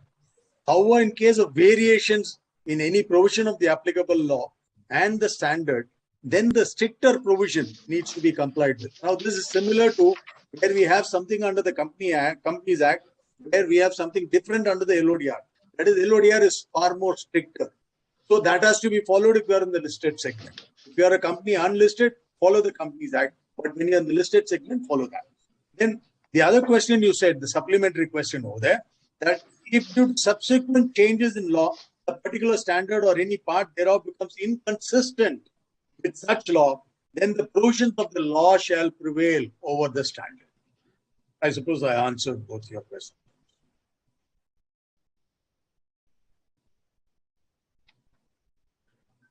Right, perfect, with a lot of clarity. Sudhakar sir, although you have by your video clarified your mind on it, but since we have received this question, particularly from the perspective of the compliance and the mandatory compliance, I think the answer which you will give would be yes, but still let me ask, do you favor the statutory mandate for compliance of the standards, secretarial standards? Absolutely. Without batting my eyelid, I always say that these standards, not only the SS1, SS2, post Companies Act 2013, even prior to that, the standards issued by ICSI, wherever I was a company secretary in my previous organizations, I always made an endeavor to comply with the standards. Why it is so? What is the reason for that? Because as I was mentioning right from the beginning, and every panelist will also mention that, the standards are going to assist you in ensuring the compliances are ensured. So what is the hesitation in complying with the standards? So according to me, one has to comply with the standards, even SS3 and SS4 also, though they are recommendatory in nature, voluntary in nature to comply with. But good companies, certainly, if the good companies, if they have to become great companies, you have to ensure compliance with ethical standards. Perfect. Just to add on to, just to add on to Yeah. what Sudhakar said.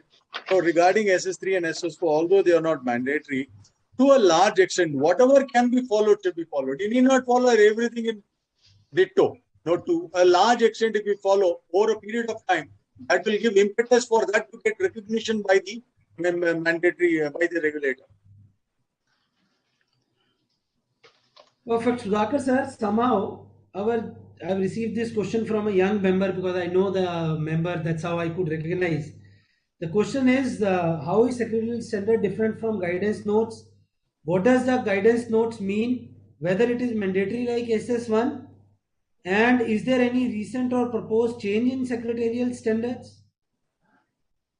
So 3-4 questions back together. To clarify, especially the young member, if I have to clarify him, what is secretarial standard and what is the guidance note? It is not only the young members may have more clarity than our senior members sometimes. No. Let me tell you very clearly, SS1 is nothing but the law, whereas the guidance note is the commentary. You cannot simply understand the law by reading it. Sometimes you have to have the commentary itself. Because sometimes what happens is when you have to clarify a concept, you also require to depend upon case laws if they are there. You cannot put everything into the standards. Standard is nothing but a law. So if it is to be understood clearly, my humble submission to every participant is that by merely reading SS1, you will not be able to comply with. By merely reading SS1, you cannot understand the concept of SS1 altogether. See, for example, several times this question has been told me, especially in the initial phases, not now, why the attendance is a must, attendance register. If you see the guidance note, you will understand the importance of the attendance register also. And same like there are several things are there which I may be touching upon tomorrow, not today, but certainly guidance notes are, you can say like your compass when you're navigating the challenges, the point of time, the small instruments is going to show you in the path. Same is the case with your guidance note also. Perfect. You have explained it very lucidly. Satvinder sir, I have received this question, and in fact, I was also thinking of asking you this question. Satvinder sir, the question is interesting, which is 118 subsection 10 of the Companies Act. It requires the mandatory compliance of the secretarial standards. Now, which are the provisions of the Act require compliance with the secretarial standards issued by institute? No, I think you see 118 talks about the minutes, and here 118.10 we talk about the secretarial standards, which complies that other provisions. But apart from that, if you see, there are certain other sections which are there, like the one section, if I take it, is section 121, that the report on that AGM. That requires a confirmation that the meeting was convened, held, and conducted as per the provisions of this Act, and it complies with the secretarial standards. So, in a way, that you are not only on that 118, but you are also on 121. Like, and then the role of the company secretary and the functions of the company secretaries. It talks about that you have to comply with all applicable secretarial standards. So in a way that you are linking it to that extent. And in any case, when you are giving the secretarial standard report, which we were discussing at one point in time of that MR3, where also you require the secretarial standard to comply with the applicable provisions of the law. So these are the sections, actually, these are interlinked. You have to just go by this, so that you should know that, okay, it is not that you are only for 118 subsection 10, but there are other related sections also, and could be that you will be subject to the penal consequences. NPS, in your previous question, one question I not answered is that why the secretarial standard is to be amended and simply the significance of the guidance notes. See, secretarial standard is to be amended. In fact, as per our chapter, what we do is once in a year, normally we amend standards, provided they are required. If any amendments in the act is there, we have to amend that. So if you see the sector standard 1 and 2, as of now, they are amended to the Companies Amendment Act prior to that 2017, because this act, this SS1 and SS2 came into force from October 1st, 2017, revised. Now, after that, whatever the revisions have come, those have been revised suitably in SS1 and SS2, submitted to MCA. Unless until MCA gives their approval, we cannot release the revised standards. So what we did in the expert committee last year was that because the amendments have already come and standards, we are not able to revise it. So why can't we revise the guidance? Because up to 31st December 2021, we have revised the guidance note both of SS1 and SS2. Whatever the amendments have come up to December, we have incorporated all those things in the guidance. So in case anyone is having any issue that they should not be, please refer to the guidance note, and it is completely updated as far as the law is concerned. Thank you. Perfect, Sudhakar sir. Shridhar sir, now as such a veteran and senior member, and also holding different positions, what is the general perception about the standards amongst the independent directors, and what is your opinion on secretarial standards as an independent director? Although I would also request Satvinder sir to supplement maybe after Shridhar sir shares his views on this question, because Satvinder sir also is holding board position as an independent director in 3-4 entities, and he's recently again joined the board of a very big listed entity. So Shridhar sir, if you can throw light on this. Yeah. Thanks, NPS. I think again a wonderful question actually, and I think the how IDs, independent directors, treat the secretarial standards is a question I think which I had uppermost in my mind for a long time, and I thought let me take a little short survey and talk to a few senior independent directors and just find out what their perception is about secretarial standards. So I talked to a few directors who have over 3 decades of experience as independent directors and so on.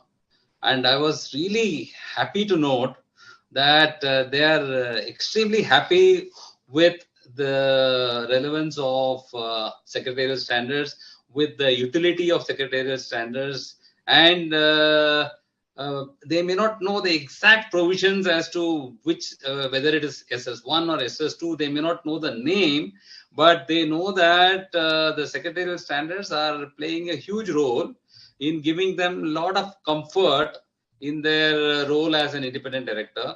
And they know that if these secretarial standards are to be followed by the companies, and if they are following those standards, which all the big companies will definitely follow, then they know that the board processes will be absolutely perfect, and there is nothing to worry about. And as I think Sudhakar mentioned beautifully in his video presentation, I think the IDs will heave a sigh of relief if secretarial standards are followed, and they know that if the secretarial standards are there, they don't have to worry about all those scams and scandals, etc.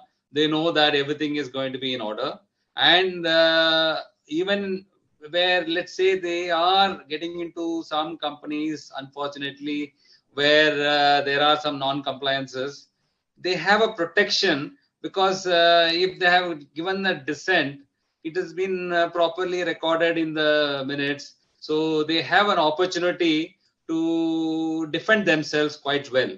So in short, I think the secretarial standards and ICSI in particular have really helped the independent directors in giving them a lot of comfort, and then they can have a little peaceful sleep with all these things. So I think hats off to ICSI and the Secretarial Standards Committee and the entire team. Thanks, NPS. Thanks. Can I add just half a minute? I will take. Yeah, I too please. want to add this thing because as far as the independent directors are concerned, and the relationship between SS1 and 2 and the independent directors is very close to my heart. In fact, in the beginning, when the standards were what's called as released by ICSI, issued by ICSI, there were one or two articles have come in the newspapers about this thing. There is going to burden the professionals, they're going to burden the companies and the independent directors, blah blah blah. Three of independent directors of whom I know, they asked me this question. I said that, okay, as I told them how it is going to insulate them as independent director, I mentioned to them. Apart from that thing, if I am the independent director, what is the benefit to me? I think 15 days of the closure of the meeting, I will be getting the draft minutes. It was not there earlier. Earlier, I used to get minutes of the previous meeting only along with the next agenda. I was not even remembering what transpired in the last meeting, where I expressed my dissent, it was properly recorded or not recorded. It is there. Similarly, if I'm appointed a director today, can I inspect the minutes of the earlier years? Do I have a right? The clarity was not there. Similarly, if I'm a director and I cease to be a director, and I want copy or extracts of the minutes of during my tenure, the companies were refusing. I was to the court and I asked the court to produce the minutes and get a copy of that so that I can defend myself. All these things have been taken care by ICSI's issued Secretarial Standard 1. According to me, it has done a great service both to the independent, the directors' fraternity as such, as well as the key managerial posts. To the company secretaries, how it helped or not, tomorrow I'm going to deal with extensively about that. So I'm not going to do here now. Thank you, Sudhakar. I think this is the question which NPS has raised. I think you can continue and spend another 10-15 minutes only on this question. But I'll tell you my experience. I will take another Sudhakar sir, there is some network. You may have to come near to the mic. I think there is some connectivity difficulty at your end because we are able to hear everyone else very clearly. Sudhakar sir's heart and mind and intent is very, very clear. But somehow the voice is not very clear today, unfortunately. What I'm trying to say is, every board meeting should have a serial number. This is a great savior as far as the company secretaries are concerned. Like this, there are n number of things are there. Yes, that's what you are saying something. No, I'm just sharing my experiences. I think it's a pleasant experience. Why I'm saying at a board level, when you tell management and you know that, okay, see, every authority is also come with the responsibility, right? It's not that, okay, we'll say that, okay, we are independent directors. We'll get away from that responsibility. And we discussed it at SSB and the expert group meetings that even the independent directors can also be liable, right? And particularly you see even in the JP matters, Supreme Court said that if you have come to the knowledge through the board processes and what all those board processes are, where this is SS1 and SS2, where we are talking about SS1 circulation and all that, that means independent directors can also be held liable for that, right? Then we are talking about the issues with regard to compliance with the all applicable provisions of the law. Now, I think what I did, I had analyzed that if I am on the board of a company, probably for one unit, there are 42 compliances. Now, what we did that in every board meeting, the company secretary is supposed to put it. And I always ask the company secretary, don't just for namesake, you are asking whether it is compliant or not. Have you eventually got the papers and verified that, okay, there is a compliance or not? That's the point which I'm just making it to, that is that, and we have segregated it with the red, yellow and green, right? Those, if everything is fine, it is green. If it is applied for licenses and other thing, it is yellow. But that red flags are very, very important to be considered. So these are the processes which you develop, right? And that's all thanks to the, secretarial standards and the secretarial standard report, which the company secretary has to see. And even in the audit committee, when we sit on the audit committee, it is not on the auditor's report. It is even the secretarial auditor's report is also being closely monitored into that what all are the related party transactions and other things, what all issues which are coming. So I think that's an important aspect at the board level, one has to see to it, and it brings really a transparency. And I'm happy that the management is receptive. The moment you talk about it, it's not that, okay, they have to see, they want systems to be in place, and you have to guide them that, okay, at the end of the day, in the long run, it is more beneficial to you. As I said in my opening address also, that you just think about the corporate governance, the best of the governance practices, the valuations will come automatically to that. I think that's the perception which I have seen. Nana can talk about more on that capital market. But I also feel that, okay, all best governed practices are most valued companies. Correct. Narasimhan sir, you'd like to add something, or can I? No, I think fair enough. Whatever he said is good enough. It is mandatory. I mean, whether it's mandatory or not, if you voluntarily follow something which is better, which is good, it definitely brings in valuation. No doubt about that. Now, one question, if you allow, this question is a general question, and all the panelists, whoever can answer. Certainly, everybody can answer. What is that? The question which has come to my mind now, in fact, I was discussing 2 days back, is, Sridhar sir, thank you. So, the question which now, in relation to this independent director, because this question was asked to me by one of the independent directors only, that NPS, you are in the council, tell me whether we need to convene a separate meeting of independent directors. If yes, whether this separate meeting of independent directors, whether company secretary will sit in the meeting, whether the minutes would be made in this separate meeting of independent directors. Now, I was thinking whether to answer that as an advisor and as a consultant, or as a council member, or as a or as a member of the Secretarial Standard Committee. So I add another question. Whether in that meeting independent directors are required to be paid or not. Oh, paid or not. So this, I think this is aap biti. Probably you did a meeting when you were not paid. That is how you are asking this. So payment, yes, my personal view, although nobody asked my view, but I am giving. In my view, if I have to argue for you, I can certainly say, yes, you should be paid. Separate meeting of independent directors would be equivalent. Why are independent directors required to be paid? Because of the time which he is spending. It is only minuscule. It is nothing in comparison to the 40 years of experience which Sridhar sir carries. It's only it's a token. So that way, in my view, and I'll be able to show you from the provisions of the law, yes. But in any case, these 4 questions may be answered. Sudhakar sir, Sridhar sir, if you can first share. Okay, I'll just maybe say a few words on this. I think the independent directors meeting, of course, since it has to be attended only by the independent directors, the company secretaries are not expected to attend the meeting. However, they can definitely facilitate the meetings of the independent directors by making a proper agenda. What are the items to be discussed there? And they can also ensure that the sequencing of the agenda items could be in a particular manner. And they could also, the company secretaries could also help them in finalizing the minutes. Of course, after discussing with them as to if they have any specific points which need to be specifically noted in the minutes.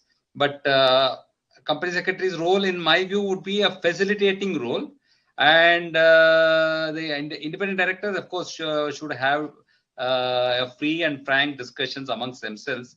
So the company secretaries, in my view, should not be part of that particular meeting, but they can probably separately talk to the chairman who is appointed for that meeting, and then apart from the minutes, draft minutes, which are prepared by the company secretary, whatever they have to add, they should be, of course, naturally allowed to add and edit all those things. But at the same time, I think company secretaries are playing a key role in facilitating the meeting and in completing the meeting in the manner is required under law.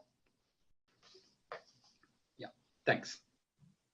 In fact, I do recall the point which was made by one of these company secretary in the expert group, who was the secretary of a PSU, that under the guise of this proviso, the independent directors were meeting at least 4 or 5 times in a year. Now that again is a question, because they were the obvious reason. Yes, the fees are there; they should be paid fees, and they were meeting. They do that was made known to us. The PSU company secretary was in the expert group. This year he is not there. If I answer this question, I will take 1 minute. And in fact, especially independent directors, one of the questions used to come earlier. I am sure that by now it will have been brought still done. Whether independent directors meeting, no doubt it is the prerogative of the independent directors to hold it without the presence of anyone else or with the presence of the executives. It is their prerogative to invite anybody, to ask them, because it is a responsibility of the independent directors to understand the nuances of the business also, nuances of the legalities also, for which they need to invite the people, they need to invite the senior executives of the company, and they have to understand whatever they want to know about the business of the company, the culture of the company, the ethics of the company, so many things like that. Number one, people used to ask this question, whether notice is to be given. Is it mandatory? Without notice, how can the meeting be convened? Without knowing the timing, venue, and everything, can you simply call an independent director next month at so and so date, so and so place, the meeting is there, please come over? You have to issue the notice. Is attendance important? Yes, attendance it is important, because you have to have that who are the people who are attended the meeting, who are the people who are not attended the meeting, especially when you are paying the sitting fees. Third, is that minutes to be prepared? Yes, without the minutes, how can the meeting be taking place? If down the line 2-3 years you want to know in that meeting what happened, you have to have the minutes. Whether the minutes are to be circulated to all the directors, again it is the same thing. Unless until the independent directors have some reservation, minutes not mandatorily to be circulated. The independent directors can give that minutes. They need not be prepared in the legal form. The minutes may be prepared, just a kind of a record. Please remember one thing, that tomorrow you have to establish to the regulator, to the secretarial auditor, that an independent directors meeting has taken place. Another question comes that whether independent directors meeting is mandatory once in a financial year. Can I have more than one meeting? Answer is yes.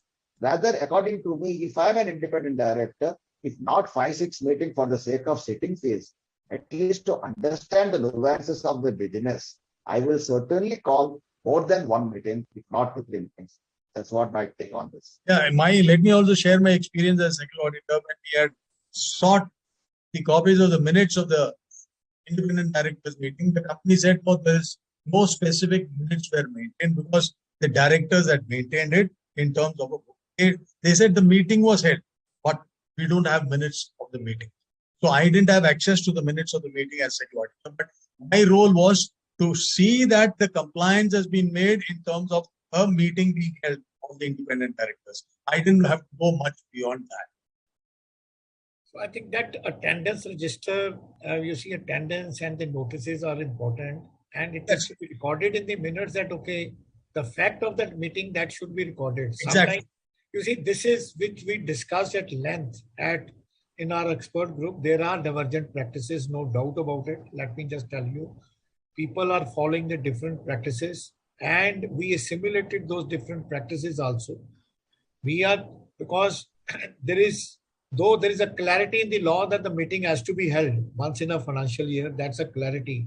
But the procedure and practices being adopted by different companies are no doubt different. But yes, the recording has to be done in the minutes. Sometimes you see, because of the sanctity of this, and there is a confidentiality, and you can't put it, because ultimately you have to see what you are going to do. It's a valuation.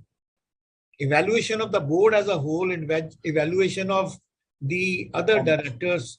And I still remember I was sitting with Mr. Damodaran the one day. He said, at self-assessment, I evaluated myself at much lower than the other directors, and everybody was saying that what are you doing? Please see to it and all that. So there are issues. I'm just telling you, is it's though it's a one-liner, but practically when you have to really implement it, the practices could be different. It's a one-liner that okay, there has to be an independent independent meeting of the independent directors once in a financial year. The one-liner has changed a Pandora box as regards the practice and procedures to be adopted. The way I look at it, it is. But yes, you have to record it. If even the minutes are there, how the minutes has to be secured so that the confidentiality has to be maintained, right? You need to inform to the chairpersons and all that, so that what are the suggestions the independent directors are being given on this, that should be recorded, maybe in a general way. And the fact that, okay, the meeting has been held should be recorded in the minutes. The way I look at it, that those are the practices, it's a different practices. Yeah, just one point I may just supplement. So, for example, in some groups like our groups, we try to facilitate a meeting of all the senior management members with the independent directors. So we have a 1 hour meeting where they can have a one-to-one interaction with all the senior members. And that it may not be a together with, you see, I as an independent director, I call the senior management independently when we sat, and we, as Sudhakar was saying, that we talk to CFO on an independent basis, we talk to company secretary on an independent basis, we talk to the CEO and CEO also, that what all are there. So it is not only because you have to go through that business aspects and all that, and that risk assessment. Accordingly, you have to take it to that level. And there are other aspects too, which one really need to see to it. Those are the important aspects how you have to deal with. Right. So we are receiving many questions. Time is less. I'll take 2-3 more questions because we are already having another program at 6:30. It was at 6. I requested Institute because we are the common elements, the team at Secretariat, and I am the common element in both these programs. We have certificate courses. Many of the members are asking about the credit hours also, which I'll answer now. And few of the members are also asking about the schedule from tomorrow onwards till rest of the day. So I'll briefly at the end mention that as well. But there are 2-3 important questions which we have received. So we'll take that up. Any case law in the judicial forum for not following the secretarial standard under any other law for the time being in force. And the related question with Satvinder sir is that whether it's a rule or regulation, and what is the level of enforcement of secretarial standard, and other question. So once you can briefly answer this, then I'll ask the other one to maybe Narasimhan sir. The rule is that since now I think you more now appear before the benches and different benches, I think the way even the members of the NCLT are also viewing the sectoral standards and all, and I feel very encouraged about even the judiciary taking it up, because ultimately they also look at it that the arguments which normally people take, that okay, where is the attendance? No, we have not been sent the notices and all that, right? And that is where one has to see. I think advocacy on those issues is very, very important. You see, and I'm seeing it, even the ROC is issuing notices now on that part. Sudhakar? Right. Sudhakar sir, one question to you, since this is already answered. Whether foreign director need to mention exact place of country is fine while giving roll call, and when minutes are maintained in digital form, what should be the ideal date of entry? Any director, when he has to give that form if he is attending a meeting in a virtual mode. And whenever a director is attending in the meeting in a virtual mode, he don't need to sign the attendance register, provided it is authenticated by the company secretary as far as the attendance is concerned. So whether it is from India or from anywhere in the world, they are attending the meeting in a virtual mode, you have to. What is the second question? They are maintaining your statutory records in digital mode. Am I correct? You're not properly audible somehow today. Maybe we'll again check. Your voice is breaking. No problem. Maybe. NPS, just one thing. So when we spoke about the compliance with the secretarial standard, in case it is not done, and if in an inspection by an ROC it comes to light, that is good enough case for them to file a case against you. So one has to be careful and one has to follow it, because one does not know when the long of the law will catch up with you.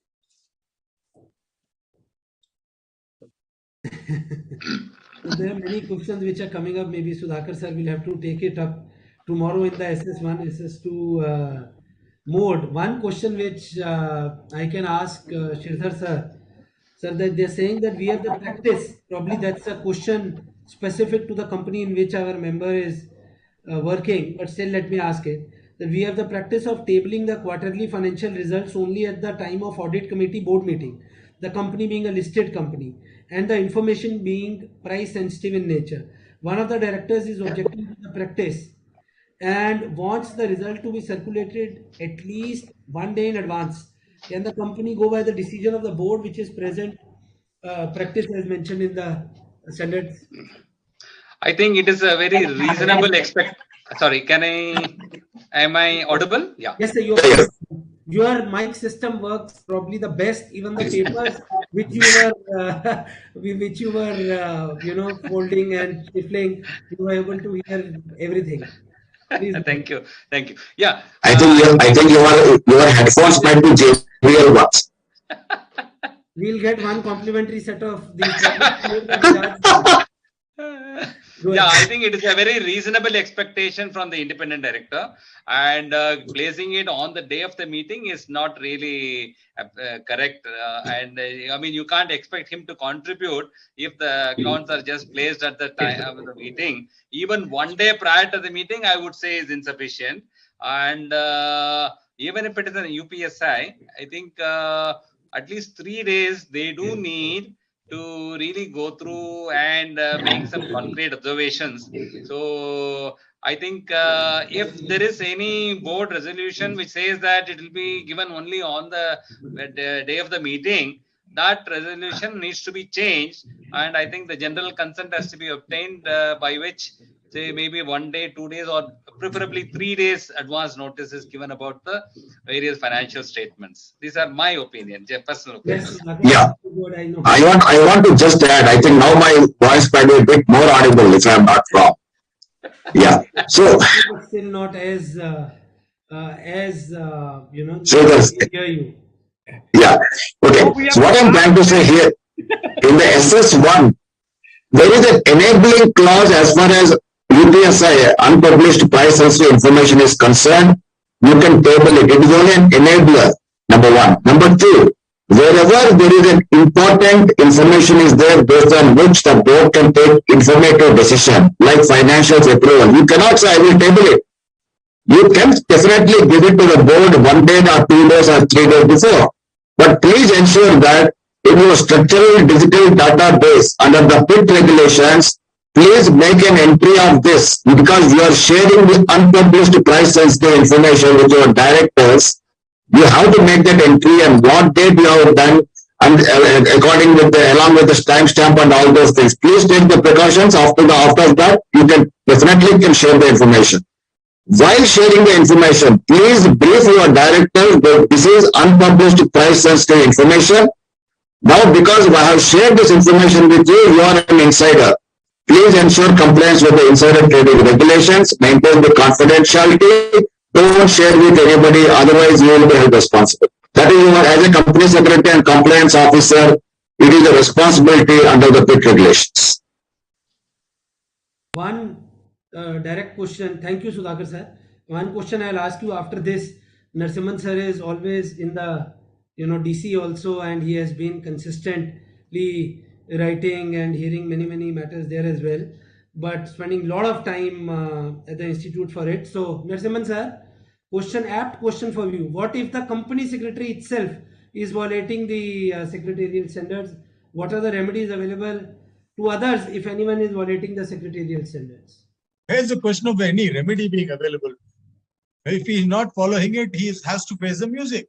As simple as that. In fact, when you said the TC, yes, we do have quite a few cases coming up where the simple secretarial standard is not followed by the company secretary and it is brought to the notice by the contesting parties.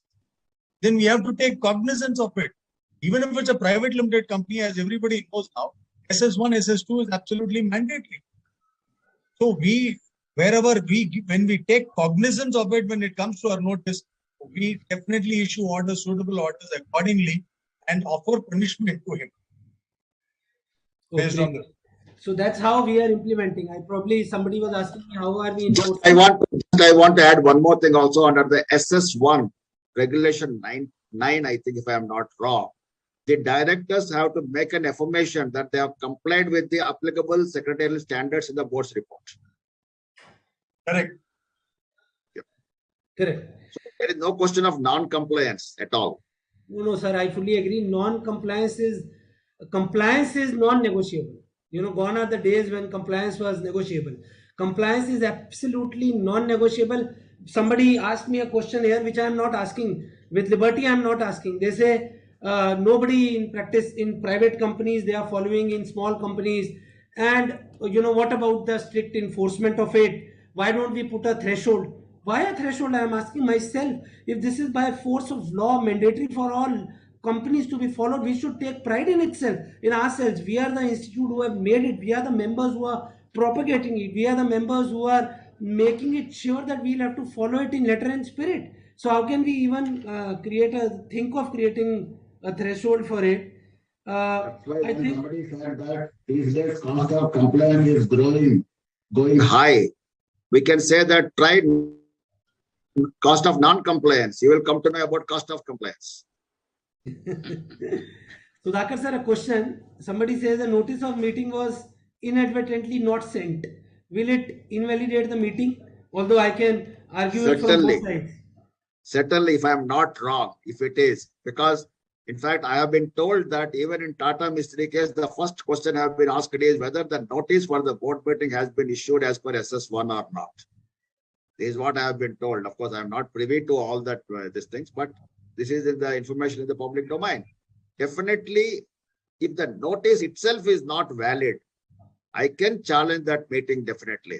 Of course, as your competent and eminent lawyers may come to the rescue and save the situation, it is a different thing altogether. But let us not go with that norm that even if the notice is not appropriate, but still the meeting can be valid. Let us not go with that norm. Perfect. So I received one question. Thank you, Sudhakar sir, which I'll, if you permit, briefly answer because it will take less time. I think the question is what is the difference between, or Satinder sir, you can answer this, instead of me answering this short question, what is the difference between secretarial standard and auditing standards which institute has issued, or Narasimhan sir can answer, although it's a very elementary. Secretarial standards we have already dealt with. Auditing standards obviously aim to standardize the practice of auditing and guide our practicing members. And our Narasimhan sir has done a lot of work in it. So Sudhakar? I think Narasimhan is the best person, if I am not wrong, to answer this question. What are the secretarial standards and what is the auditing standards? He is the person who is in practice. Secretarial standard is in terms of the provisions of law. One is the auditing standard is whether that has been practiced or not is getting verified. So, and there we have identified different standards as to what a PCS should do before he accepts an audit and what all he has to do while doing the audit. So auditing standards are basically in terms of ensuring whether the compliance has happened. Secretarial standard are basically the compliance itself. That's what I would say. Correct. Absolutely. Thank you. Perfect. Two last questions and then we are closing. One about the logistics, which session on what day, that I'll just share. The question which we have received, is there any other country which has issued secretarial standard? In the beginning it was mentioned, yes, Malaysia has adopted our standards. I remember in year 2019, the then President Mr. Ranjit Pandey and I, in fact, was fortunate enough to be invited by the Malaysian Institute and we went there and we gave a presentation on our secretarial standards, which they had adopted, released it there, and we felt really happy that the Indian standards, which were made by the institute, by your own Institute of Company Secretaries of India, which were then made and given a mandatory force of law, were adopted by, as it is, adopted by another country. And Narasimhan sir, you may add. No, I think in fact Kenya was also keen to adopt, but then what happened was the provisions of the act were quite similar over there, and therefore, but they still, without formally, they still. Yeah, I do recall vaguely a communication coming because I am in the council from 7 to 14 during that period where they said we would like to follow your standards, and they did. There was a communication to the effect whether they formally adopted it or not is not in my knowledge. But we have a formal communication from Malaysia that they are adopting our secretarial standard. Great. Two last logistics question, and then I'll answer these questions tomorrow. So we'll have a session on SS1, 2 by all. Again, I'm telling you the kind of faculties which we have set. Somehow I am traveling for some work to Mumbai for a couple of days, and I'll not be able to attend all sessions, but I'll certainly see the recorded version. These sessions will be recorded version will be available on YouTube as well. Whenever you want, you can share with your office teams, with your colleagues, with your friends, because if we are really propagating and if we want everybody to know the secretarial standard in its true sense, then we must attend this full week program. So tomorrow will be SS1, 2 by Sudhakar sir, Kalidas ji and Rajveer sir, again all members of all stalwarts in their field, expert group, they are members. Then day after on 20th, we will have a session on secretarial standards on dividend and both report, again by two legends, one Narayan Shankar ji and B Ranganathan ji. Then on 21st, we'll have a session on guidance note on independence directors by Manikanta ji and Sudhakar sir, and by Kalidas ji again, who is there. They're all you take their name, and our members who attend programs would don't need any introduction. They are fantastic orators. They are knowledge packed. You ask them to speak for 15 minutes, they can speak for 15 hours. Then guidance note on prevention of insider trading we'll have on 22nd by Sudhakar sir, Narayan Shankar ji and Pritesh Majmudar ji. And then on guidance note on CSR on Saturday, which is 23rd. So I'll make it sure that the physical program which we have in NARC, we finish by 4 o'clock. This is my own mandate to myself. Although initially I was thinking we'll close at 5. I now realize that we'll have to start this session at 4. So we'll finish that by 3:30 so that members can join this as well at 4. This will be on CSR. As I've mentioned, our past president who has done doctorate in CSR, Shirdhar sir would be there, Satvinder sir would be there. Then Sanjeev Grover ji and Pramod Rai ji, who are again part of the expert committee, expert group on secretarial standard, would be taking session on these topics. With regard to credit hour, friends, credit hour would be one unstructured credit hour for each session, each webinar. Correct. Each day is considered as each separate webinar, and that's how we structured it, and I'm sure you will continue motivating us to organize these kind of programs. I can just say at the end that the feedback and one response which I have received for Sudhakar sir, but I think this equally applies to all. I am reading it. This is not a query. Just one line for Sudhakar sir. Trust me, I can show it on the mobile. Just have trust on me. This is just one line for Sudhakar sir, which I replicate to everyone, all the 4 panelists. He gave life to SS1. I say you gave life to our all initiatives. You always give life to institute. You gave life to this webinar. You gave life to all the stakeholders. So thank you, all of you, for being here. Thank you. It is a difficult task for me to propose vote of thanks. We can't even present Shahid Ki Beti certificate. I have been informed because of the protocol, because you all are part and parcel of the institute, council member, past president, and expert committee members, and as per the provisions and the guidelines, we can just bow our head as a token of respect to you. Thank you, sirs, and I'm sure, Thank you. sir, you will hold the fort tomorrow as well. Thank you, Satvinder sir. Thank Thank you, you. Sridhar Thank sir, you. for always Thank you. guiding us. And You have done a fantastic job. Thanks a lot. Yes, sir. Thanks a lot. Thanks a lot. Yes, in You have fact, you have done an moderated excellent beautifully. job. Yes. Yeah, yeah. Hey, the Thank you. program, Absolutely. just for your information, NPS, the program in Bombay, apart from Mr. Narayan Shankar and Kalidas, we also have Mr. Saravanan, Miss Savitri Parekh, then we have Geetika Anand and Pradeep Ramakrishnan as well. Wow. So yes, All on. absolutely. Thank you. Great. Fantastic. Good Bye-bye. to hear that. You can share Wonderful, the wonderful interacting with all the panelists. Thanks a lot. Thanks a lot. Thank you. Thank Thank you. you. Thank you. Thank you. Thank you. Bye-bye.